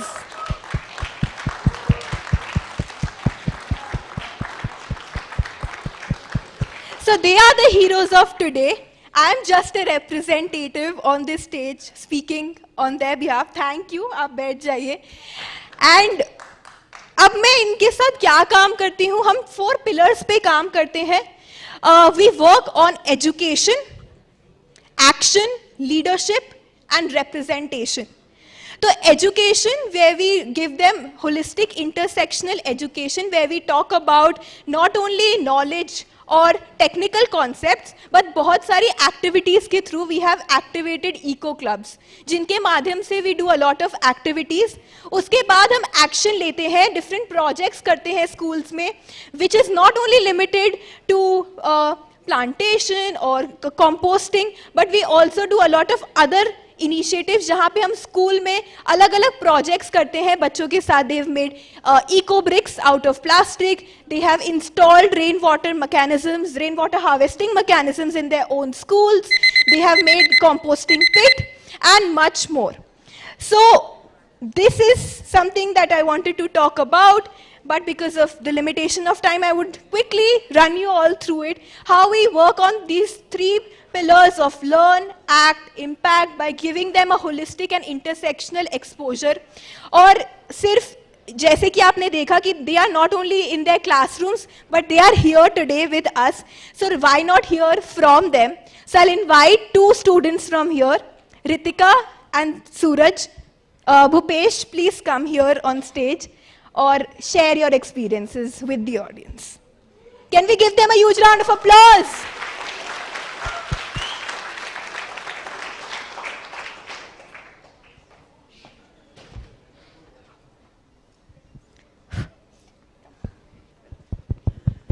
जय हिंद आप सभी को. मेरा नाम रितिका है. मैं अपना एक्सपीरियंस शेयर करने के लिए आई हूँ. जब हमारे स्कूल में इको क्लब स्टार्ट करवाया 1 जून से लेकर 10 जून तक, सिर्फ 10 दिन, और इस 10 दिन में मैंने इतना कुछ सीखा हमारे इन्वायरमेंट के बारे में। हमने वायु प्रदूषण, जल प्रदूषण, बहुत सारी चीज़ें सीखी और इसमें हमने एक्शंस भी लिए। मैंने और हमारे स्कूल ने मिलकर हम खाद बनाते हैं, किचन गार्डन है हमारे, और हमारे स्कूल में किचन गार्डन है। कूड़े का कचरा जो होता है अलग अलग जगहों पे रखते हैं हम, जैसे गीला कचरे के लिए अलग, सूखे कचरे के लिए अलग। बहुत सारे हमने एक्शंस किए हैं। तो ये एक्शन मैंने और मेरे स्कूल वालों ने मिलकर किया। हमने अपना एक कदम उठाया, तो आप भी उठाओ प्लीज। धन्यवाद। गुड नून सभी को। मेरा नाम भूपेश है और मैं सर्वोदय कोविड विद्यालय से आया हूँ इन भोगल। आज मैं आप सभी को अपना एक्सपीरियंस शेयर करने वाला हूँ, जो मैंने बूथ कैंप में सीखा और इको क्लब में जो भी कुछ मैंने नया सीखा है वही सब। क्योंकि पहले मुझे कुछ भी नहीं पता था इन्वायरमेंट के बारे में कि हमारा इन्वायरमेंट कैसा चल रहा है या उसमें क्या प्रॉब्लम्स हैं या फिर क्या सही है। और मेरी मतलब नेहा मैम ने हमें काफ़ी सब कुछ नया सिखाया है और मैं उनका बहुत थैंक यू करना चाहूँगा, बिकॉज़ हमें पहले कुछ भी नहीं पता था इन्वायरमेंट से जुड़ा हुआ। हमने सबसे स्टार्टिंग में हम लोगों ने बूथ कैंप अटेंड किया जो था 1 जून से 10 जून तक, एंड हम लोग ने उसमें काफ़ी नया कुछ सीखा। फिर इको क्लब में हमने बूथ कैंप इको क्लब की तरफ से हम अरावली पर्वत गए थे। वहाँ पे भी हमने देखा कि वहाँ का नेचर कैसा है और हमारे जो यहाँ पे हम जो रहते हैं वहाँ का नेचर कैसा है। हमारा नेचर किस टाइप का होना चाहिए ये हम डिसाइड करते हैं और हमें अपना नेचर उसी हिसाब से क्लियर और सही रखना चाहिए। तो मैं आप सभी से रिक्वेस्ट करूँगा कि आप सभी अपने आसपास का नेचर वैसा बनाए रखें जैसा आपको पसंद है और कोशिश करें ज़्यादा से ज़्यादा सभी की हेल्प करने की या फिर पेड़ पौधे लगाने की। Thank you.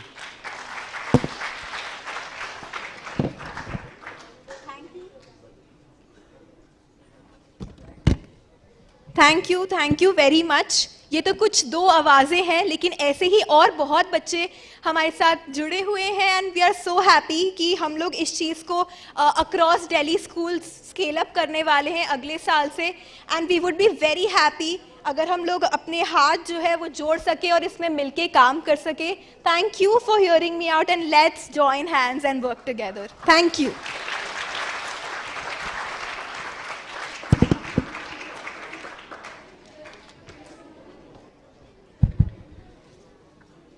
Invite the next speaker. May I request the speakers, presenters to stick to timings because you are overshooting time frame and we have lots of other projects to go on.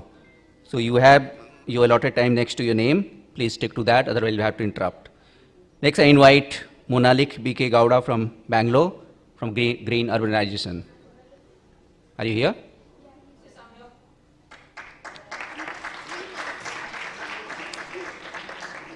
You have exactly 3 minutes to make your presentation.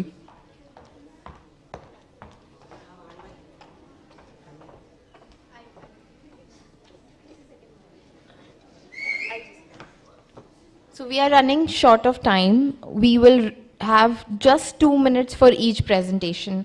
I'm sorry, but we cannot extend the timing beyond 2 minutes. That is the duration you have. Okay? Thank you. So, no mic? Okay, sorry guys. Hello guys, I'm Monalik BK. I'm from Karnataka, Bangalore, that's my hometown. And I would like to start with one of Mr. R.K. Pachawari's quotes. Climate change, such a diverse topic. The ecosystems which we live through and the world which we strive through has provided us so much. The clothes I'm wearing, the shoes I'm wearing, the presentation which I'm doing about, it's all because of the nature. And what are we doing? What are we doing? We are just building infrastructure, wasting our fossil fuels, and we are not taking part in green urbanization. If we can change the world in the next 30 days, we can.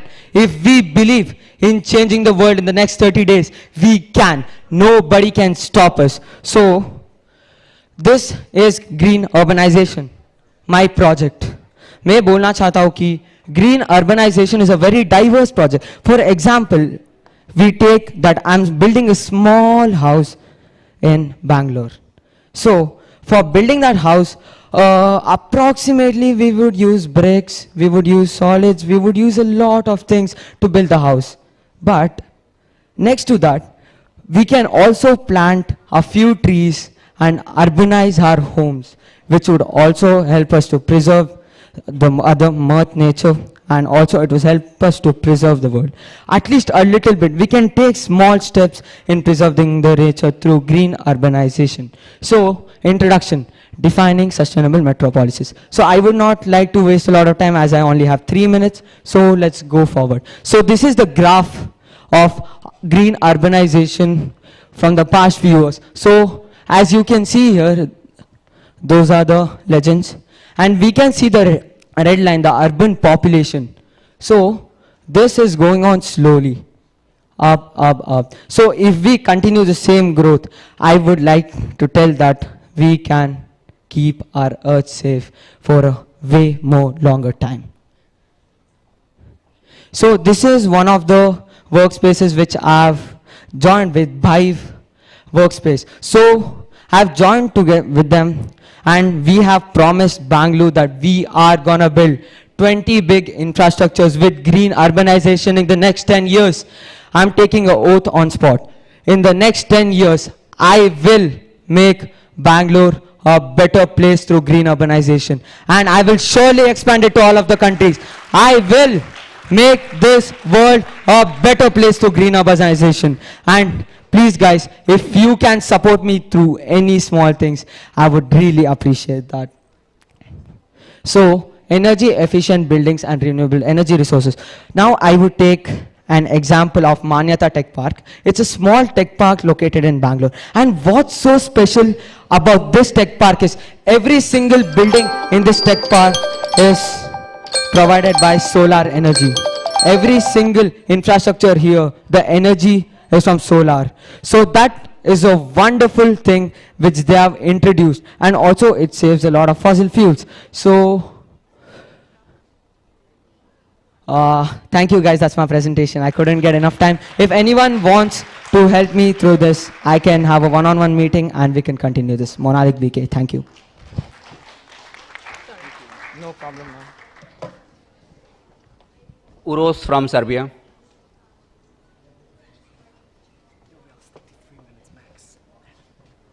Hello, everyone.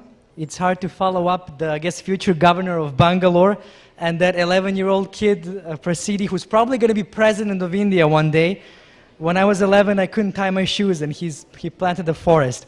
So I just want to take a couple of minutes to tell you about, well, most of you are in some pretty good schools. So some of you might be politicians, you might be diplomats. Well, I do research in peace studies and development.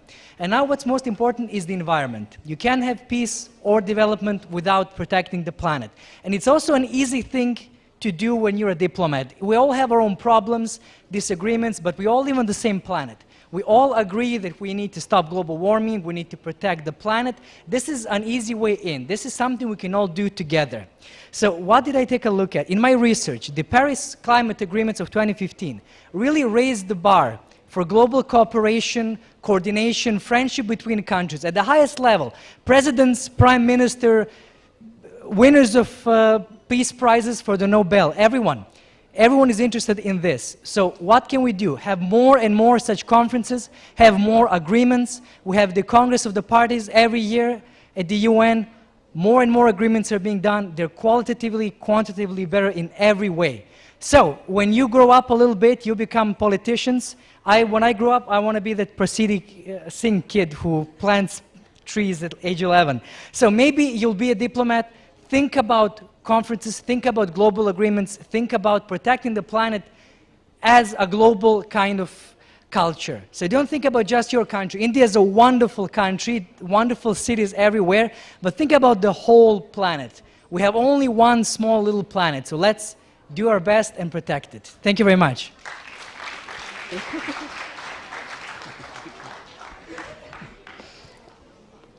Muyanga Donzo from Republic of Guinea. Is online? No. He's not. No, we'll move on to the next one. Steve Smith, online. Is he there? No. Ivan Ransom and Kevin Morales. Are you ready? Arya, please.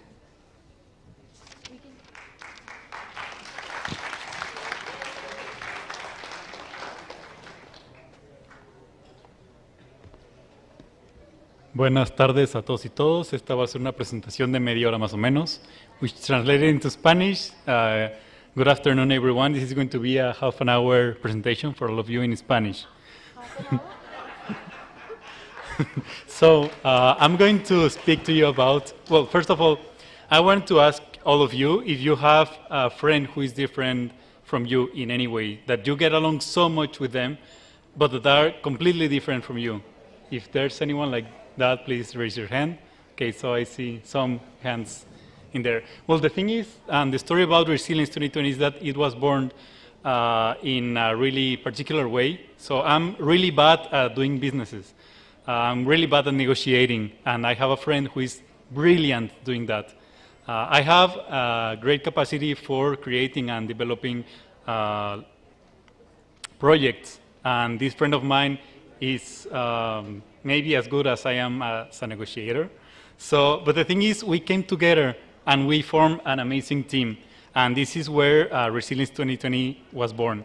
So in short, what we do is we implement for free, we install for free 5 eco-technologies at homes. It costs nothing to people, and they get many benefits from that. So we install greenhouse, water catchment system, biodigester, solar heater, and compost system. So the thing is, it was born actually in 2020 because of the pandemics. We were looking for a way to make it possible for people to get resources, to get food, to get energy without leaving the safety of their homes. So we found a circular economy system which is fueled by pretty much waste. So we are using waste to produce wealth for people for free. And well, we also make it possible for people, for landowners to produce organic process at either the same price or even lower price from regular ones. So it is a win-win situation for everyone. It's free, and you are all welcome to join us if you want to learn more about it. The thing is, and my final remark on this, please stick to your friends, please stick to those who are different from you. You can do great things together, and always be inclusive and think about the others as they were you. Thank you.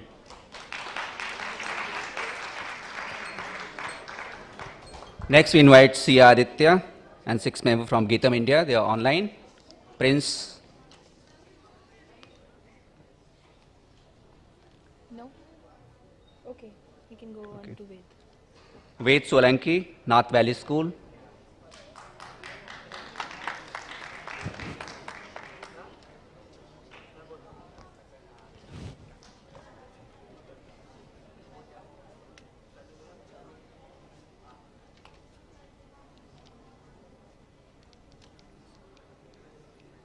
Isn't it on?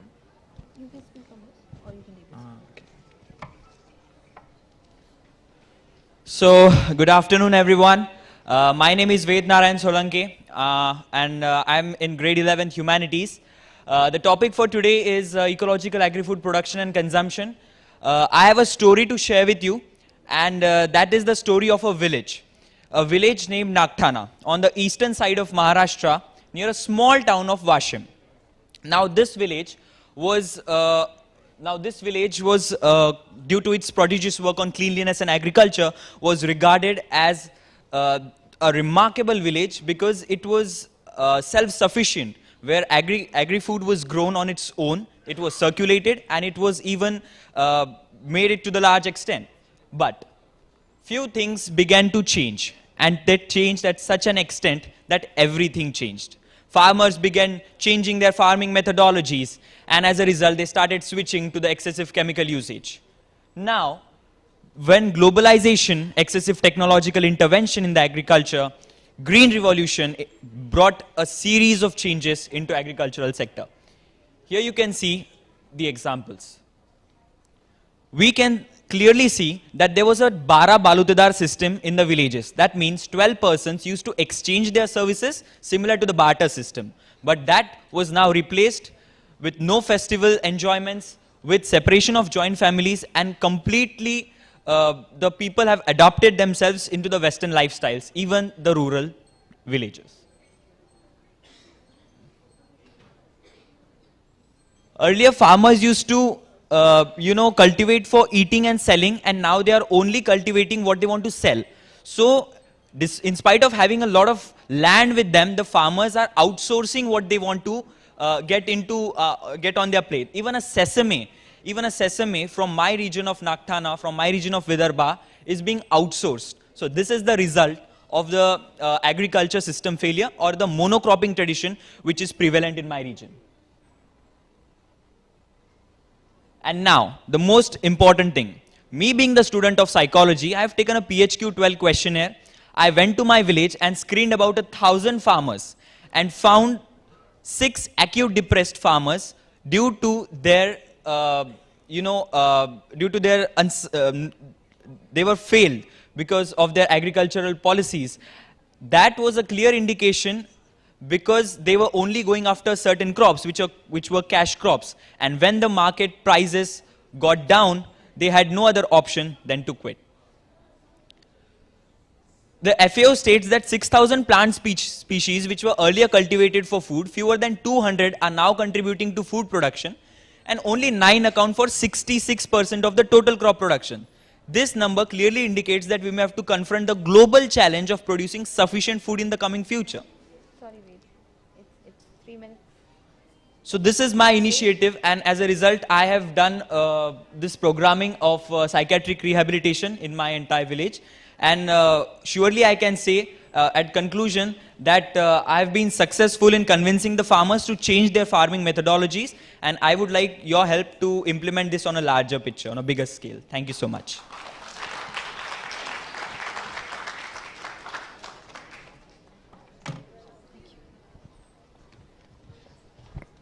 I invite Shreya Vijay Vijuvi from Karnataka, India.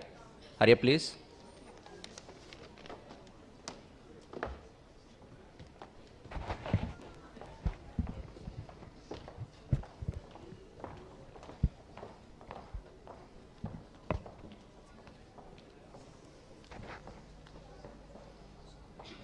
Hello all. I would like to begin with a quote from one of the famous founding fathers of the United States of America. A quote that really hits hard, personally, as I started my journey as a climate activist. Well done is better than well said. And this is my mantra as I started my very own organization focused on a more active mode on combating climate change rather than just a passive mode of just spreading awareness. At Rejuvi, we are focused on combating climate change through the power of 3 R's. We believe that by acting on a local context, the global change can be achieved. Now, sit back and get ready to be enthralled and as we begin our presentation. Through the beauty of musical representation, we will entertain you and inspire you, hope that you will be able to grasp a message hidden in the skit.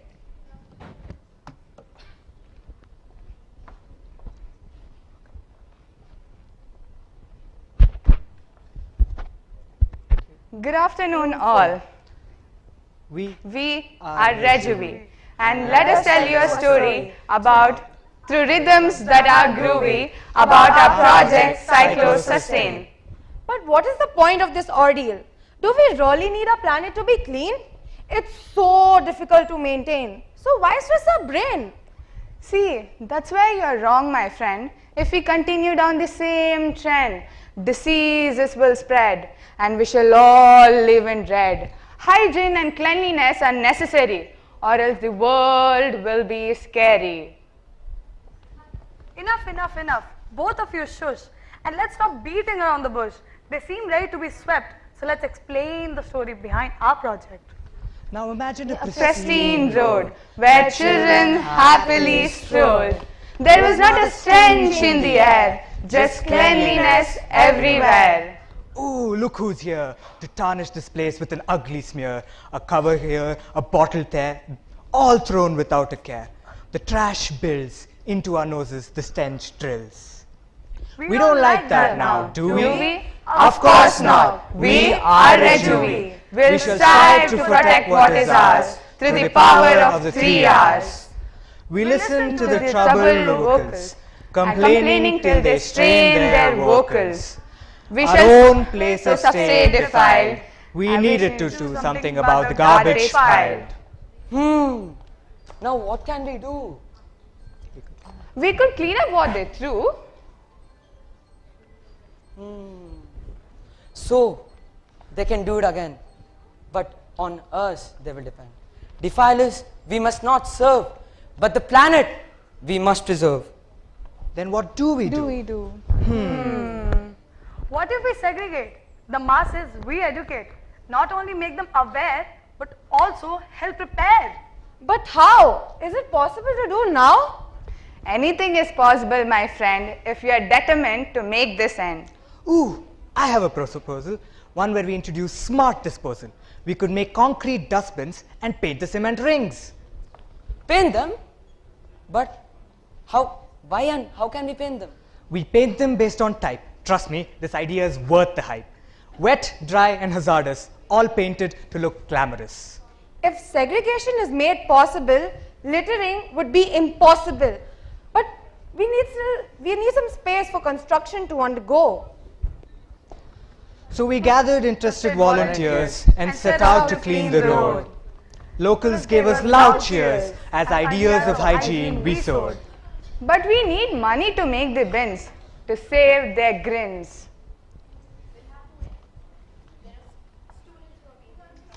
Yeah. I will tell lines. We'll do our last bit. Ma'am, it's our last one. Yeah, so we should...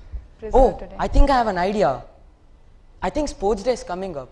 We can set up a fundraiser in the hub. Ooh.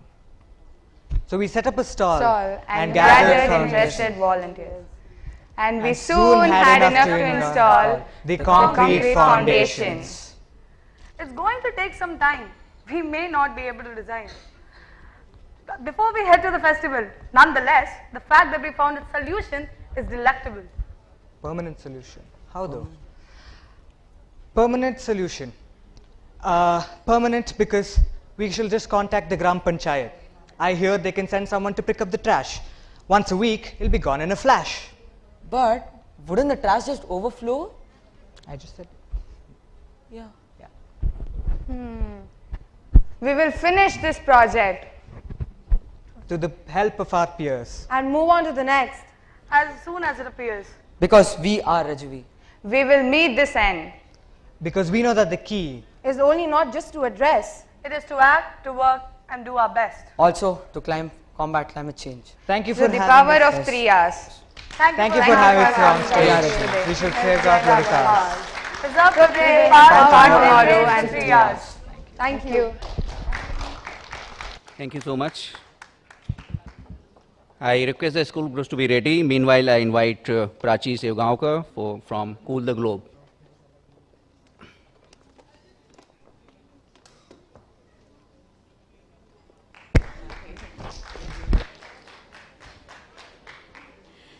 Oh, sorry. I can, okay. I was scared you won't be able to see me from behind the podium. But it's so nice to see all of you here today. It reminds me of when I was also a student. And so I want to tell you about something that started when I was like you.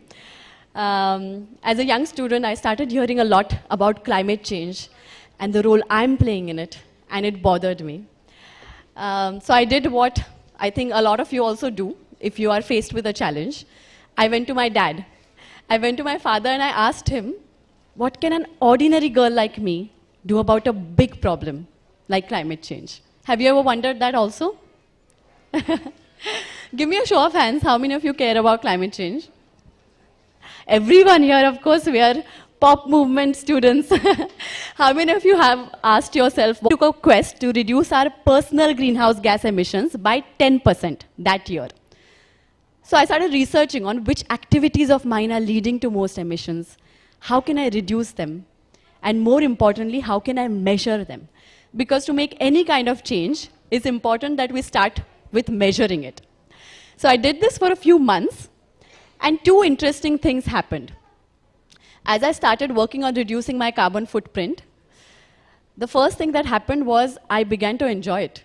You know, it almost became like a fun game that I was playing with my family.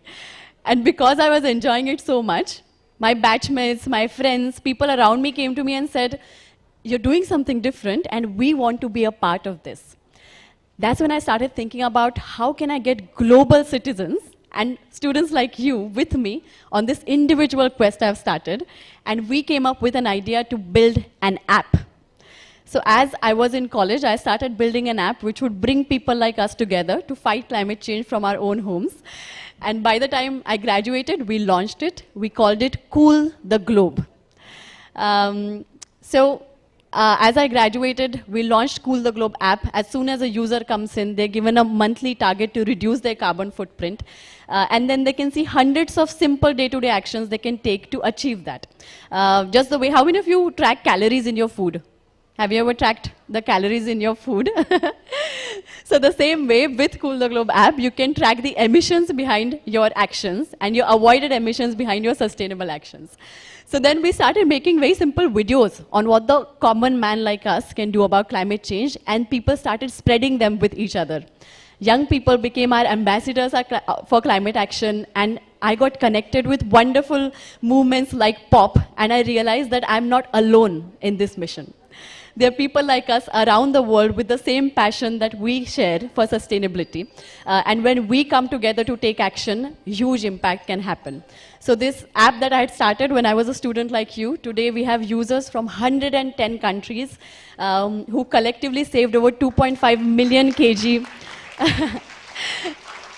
greenhouse gas emissions, and this, I believe, is just the beginning. Now I want all of you joining our mission too. We want schools, students, communities to be a part of this app also. So it's free to download on Play Store and App Store. Download Cool the Globe app. Give me your suggestions on what more we can do. How can we make climate action fun and engaging for each other? And I believe that especially us as young people, we find ourselves at the cusp of our youth in perhaps some of the most defining decades of human existence. Our actions today are going to impact generations to come. So the conversations we are having today at the POP Conclave, they are going to impact generations to come. So it's a powerful moment that we're here for. And for us, it's not just a responsibility, it's an opportunity to change the world together. Thank you so much.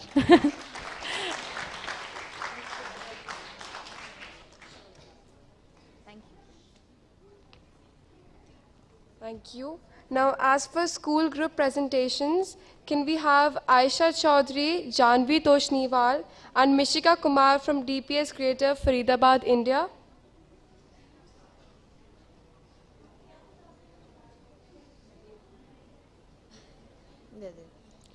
Can we have Puranji Agarwal, Rigvansh Thakur, and Manas Gakar from DPS Creative, Faridabad, India? This is Greater Faridabad. Wait. We have to go with Manav Rachna. All right, Manav Rachna. Then this one. All right. Okay, so can we have Chirag Baveja from Manav Rachna International School? I think he's there. Chirag Baveja. Should I move on to the next one? We'll first have Chirag Baveja. Yes. Tell him. Can we have Chirag Baveja, please? Yes. Yes. We'll have first Chirag's presentation, followed by DPS Greater Faridabad. Thank you. You need a mic?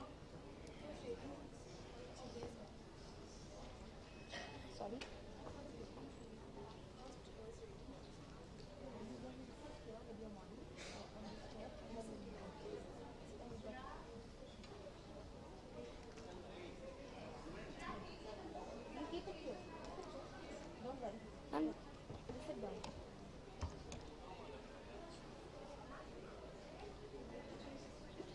Yeah, it's here. This is working? Hello? Hello. Yeah. So, good morning everyone. My name is Chirag Bhavija and I am from grade 6 Manavarachana International School and I have made automatic AQI measurement. So as you know that air pollution is a big problem in many cities. It affects the quality of life and the health of the people who live there. Also, the pollution in Delhi NCR or in North India is increasing day by day. So this project will measure the AQI level. So one such factor which helps to study the air quality is AQI, which means Air Quality Index. So what is AQI? AQI is a metric to measure the metrics called the Air Quality Index. It is an indicator to show how the polluted the air is. So the gases which my project measures is ammonia, nitrogen oxide, carbon dioxide, smoke, alcohol and benzene.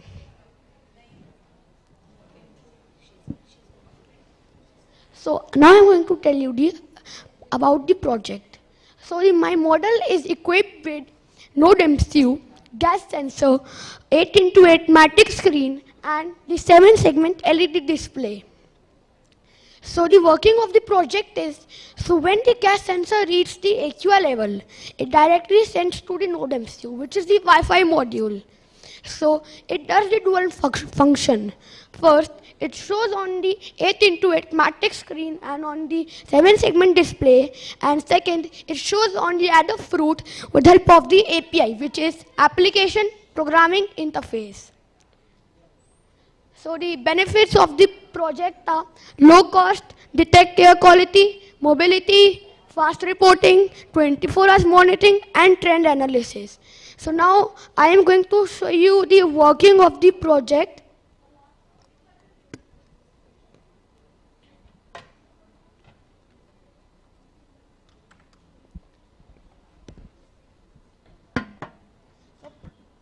First of all, I have this perfume which I am going to spray in this gas sensor, so it will increase the AQI.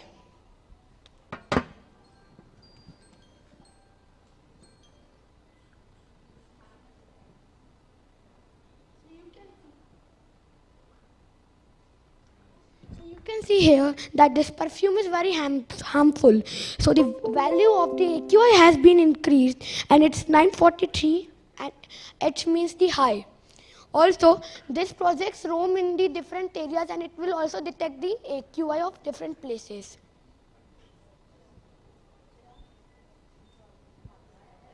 I'm just... Okay.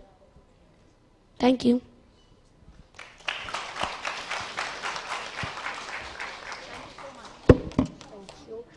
Next, can we have Angelica Oysaler, President, Pavlidis Academy? Okay, she's not here. So can we have Jay, Aditya, Vansh, Rishik, grade 7 students from Manavrachna?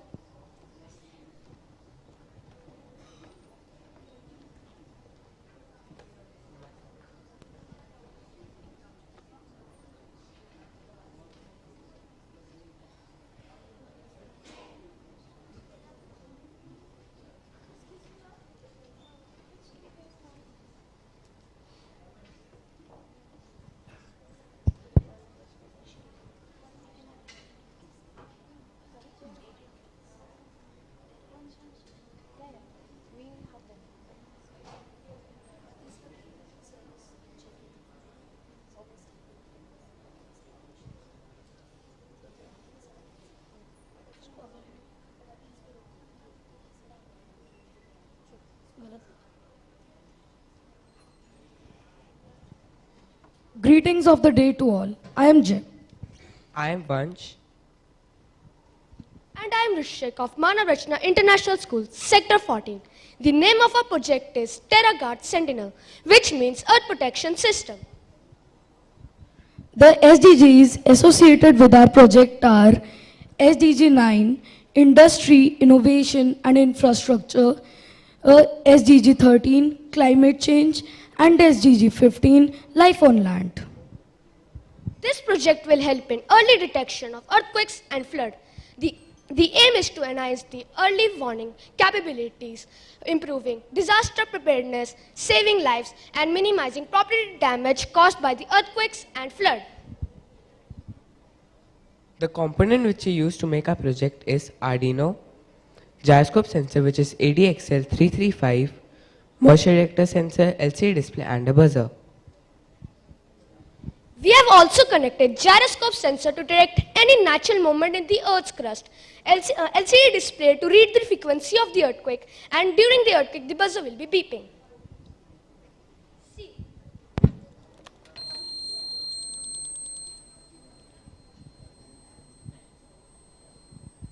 Along with this, we have also connected a moisture sensor. So basically when the water reaches a certain level, the buzzer will start beeping. This will alert the people living in the towns or the cities to take frequent measures before the disaster. The benefit of the earthquake detection system is the ability to minimize human casualty during any natural movement in the earth. Flood detection system contribute to the preservation of biodiversity by reducing the risk of habitable loss and ecosystem disruption caused by flooding. Thank you. Can we just show you how our project works?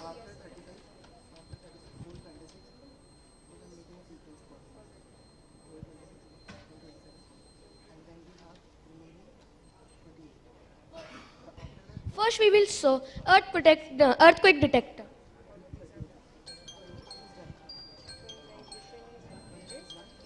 So basically when the earthquake will occur, the gyroscope sensor will sense the moment and the buzzer will start beeping. And whenever the water level in the sea or ocean, basically like when the water will reach a certain level, the buzzer will start beeping and it will show the alert that now it is a flood. Thank you. Thank you. Thank you. Now can we have Harman Bhatia, Darsh Sharma and Divyam from Manav Rachna, Faridabad?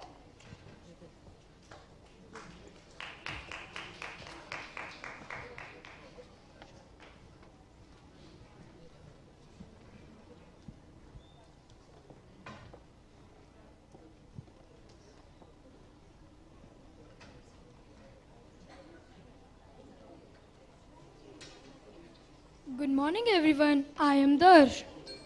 I am Divyam. And I am Harman of Manav Rachna International School. Today we are going to show you a project that is a nifty water pot. It is a planting device that is used to grow crops in desert. In this we contain a intelligent bucket. We require this to conserve water, restore vegetation, pause desertification and stabilize climate. We are covering various SDGs such as no poverty, zero hunger, clean water, sanitation, climate action, and in this project we have used many types of components such as Arduino, battery, jumper wires, water pump and soil moisture sensor. Let me show you how it works. Now I am connecting the USB cable to the device. If moisture sensor is detecting the water moisture, so it will not activate. On other hand, if it is dry, so the pump will activate.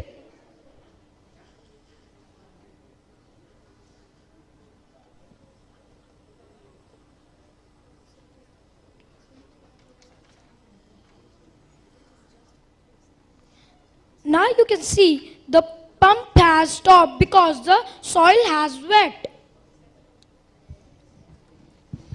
It's a payback time for us to return what we get from nature. This technology simplifies the task of plant care and make it more accessible for the individuals. Thank you. Thank you. Now can we please have Divyam, Parth and Ronit from Manav Rachna, Faridabad?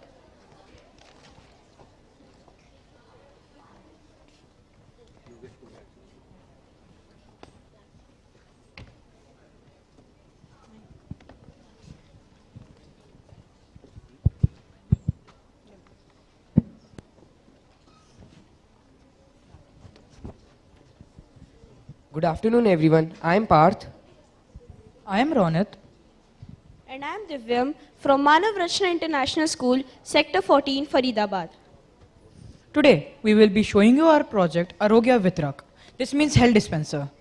The SDGs involved in this project are SDG 3, Good Health and Well-being, SDG 9, Industry, Innovation and Infrastructure, SDG 11, Sustainable Cities.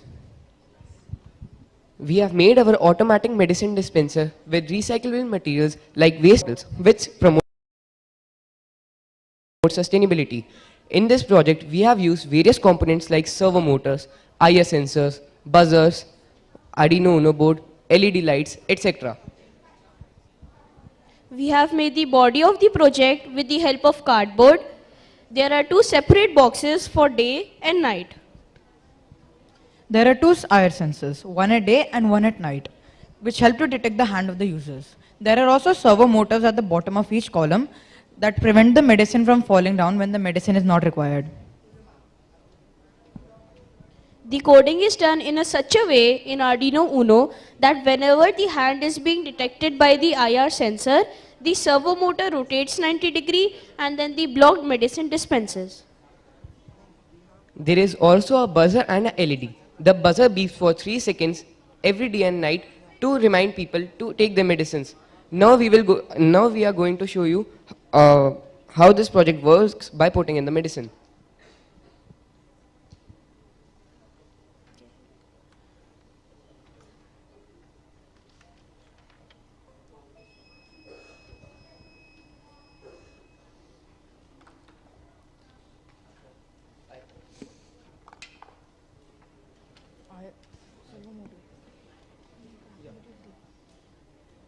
I think there's a problem.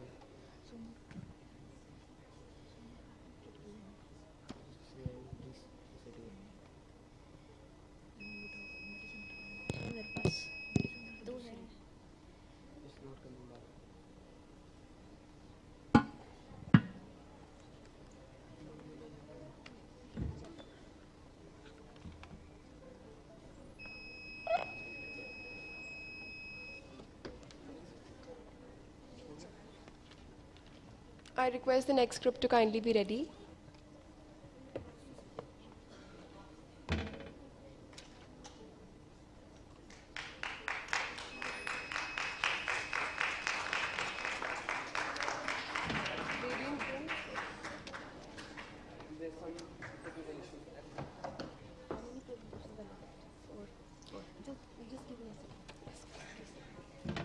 We have just 4 presentations left, so please have some patience. Then we will have a tea and coffee outside, along with the renewed runway, pathway, ramp walk, which will be outside only.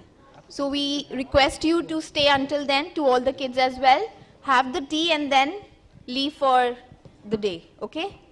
So I'll hand it over to Barminder. Thank you. Thank you. Now can we have Puranje, Rigvansh and Manas from DPS Creative Faridabad?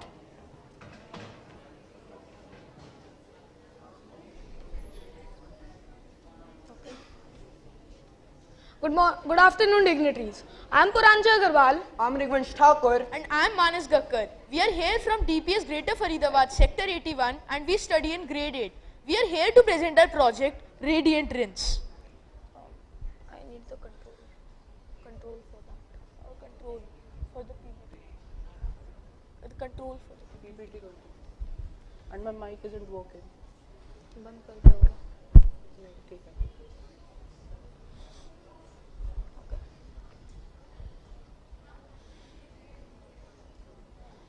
So, our mission is clear, to make your solar panels work smarter and produce more energy. But what made us do this? There are 2 main problems that come into account here. Number 1, that in India, less than 1% of the urban population have installed solar panels in their homes. And number 2, that India's goal is to produce 280 gigawatts of solar energy from 64 gigawatts by 2030. And the current adoption figure is severely inadequate. These ambitions would require approximately 700 million solar panels. However, with our innovation, Radiant Rinse, this number is cut down by 70% and brings it down to just 215 million solar panels. Our product has three main features: the self-tilting mechanism, the AI mechanism, and the plane mirrors. Now, let me show you the working. So, our product can detect where the light on the panel falls from. If it falls from the east, it turns towards the east. If it falls from the west, it turns towards the west. This process repeats for one more day. And after one day, the AI mechanism comes into play, which is used for cleaning the panel. If it detects that there are bird droppings on the panel, then it wipes the surface twice to ensure that the panel is clean and ready to use. If it detects that there is dust on the panel, then it gives it a wet wash.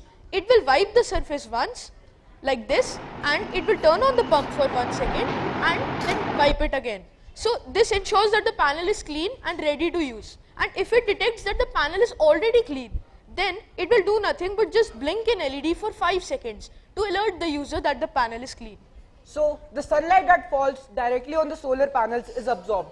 But what about the sides? We have added 2 plane mirrors equal to the panel's width on each side. These plane mirrors reflect the sunlight onto the solar panels.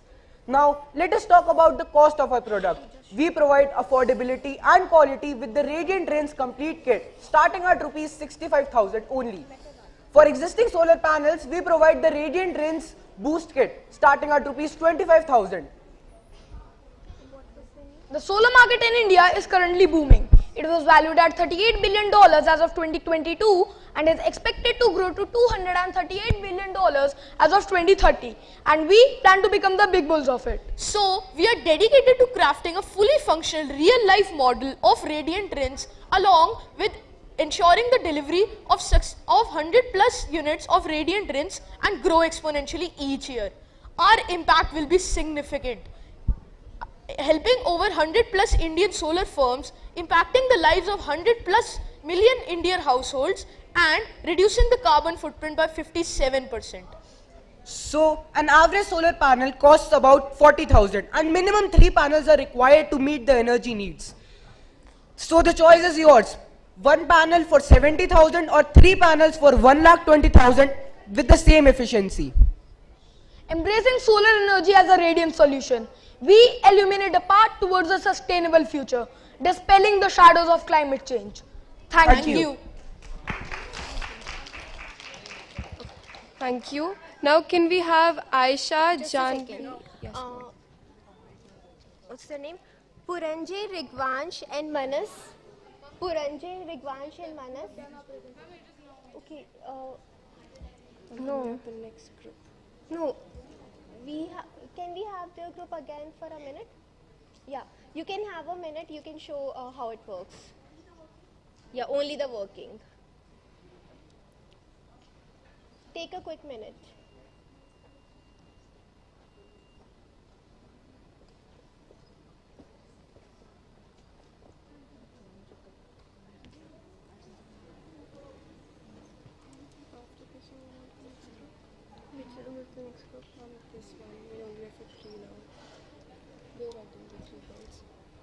Next group, please be ready with your presentation.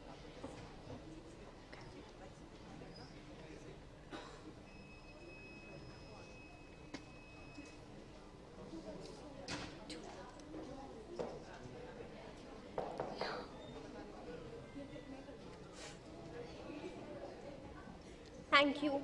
Can you know? Oh, it's not working. Now, can we please have Aisha, Janvi, Mishikan, Amira from DPS Creative Faridabad? You'll take 2 minutes, okay? Yes, we'll try. Hello.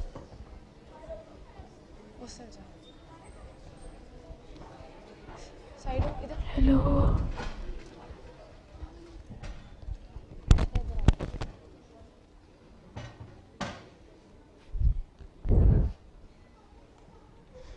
Hello.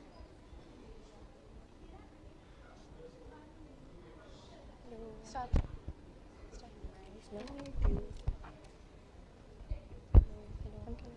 Hello. आ जाएगी तो Yes, sir. Okay, start. Hello. Hello. Start. Hello. Start. Ma'am, mic is not working. Hello. Greetings everyone. Today we, the Blaze Guard team, would like to enlighten you on the real-life situation of the massive breakouts of forest fire.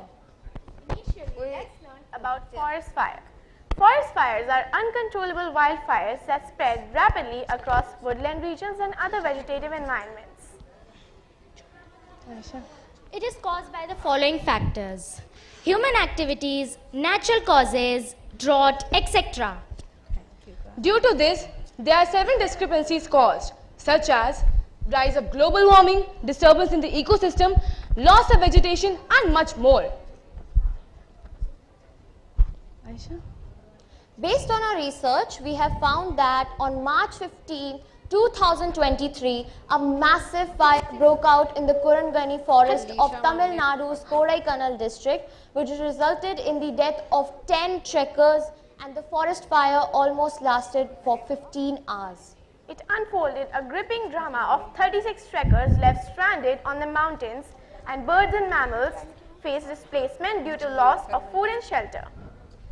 To respond to the fire, certain activities were required but they were not used. To improve the monitoring, we came up with an innovation called Blaze Guards. It is an AI-powered device which uses advanced technology and proactive measures to mitigate and detect the impact of forest fires. The features of this device consist using sensors and cameras, adding sprinklers, and adding a buzzer, monitoring weather patterns, and taking necessary actions based on it.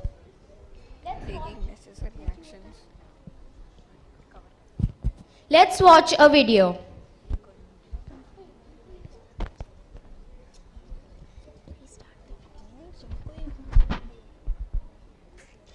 Let's look at the working of a model. AI-based detector. The image of the forest fire can be analyzed and fed into the AI model by means of AI-based cameras positioned at specific angles. Sensor-based detector. To detect the increased level of carbon dioxide, CO2 sensor is used. By adding sprinklers, the sprinklers would be present at certain angles on the ground and would discharge water to extinguish the fire. The water sources would be from nearby rivers, underground water systems, or water storage tanks. A buzzer has been installed to warn residents living near the forest of an incoming fire. By monitoring the weather patterns such as high temperature, lightning, volcanic activity, and low humidity because they have an impact on wildfire. In areas where electricity is not available, we are planning to add solar panels. According to our research, we have come up to a conclusion that 36% of the forest covers are prone to wildfire, such as Amazon rainforest, Indonesia, Australia, etc. The SDG goals used by us are goal number 7, goal number 9, goal number 13, and goal number 15. In the future, we are deciding to tie up with forest management team, improve the water networking system, and adding a GPS. This is our team and these are our mentors. Thank you. Thank you. Now can we have Riyansh, Advait and Aditya from Manav Rachna International? This is the last presentation for the evening. After that, we will have a 15 minutes break, tea break, along with the renewed runway, which is a fashion walk.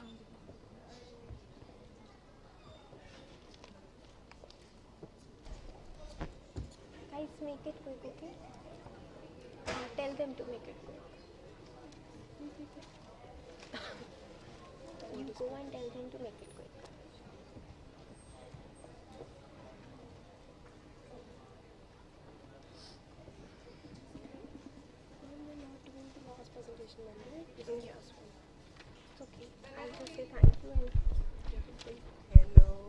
Hello. Okay. Whenever.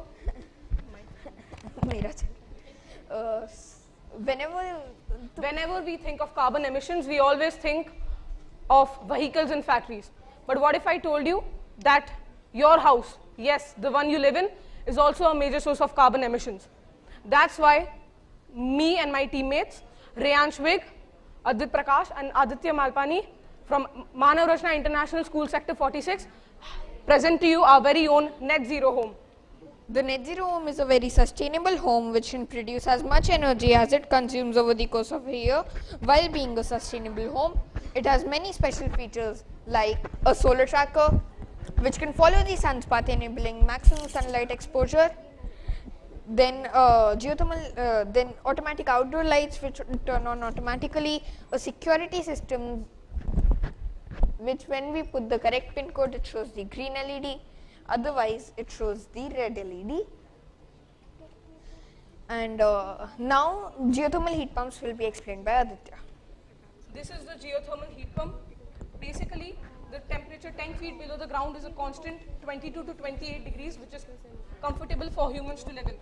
So this geothermal heat pump basically harnesses that energy and it can heat houses in the winter and cool houses in the summers.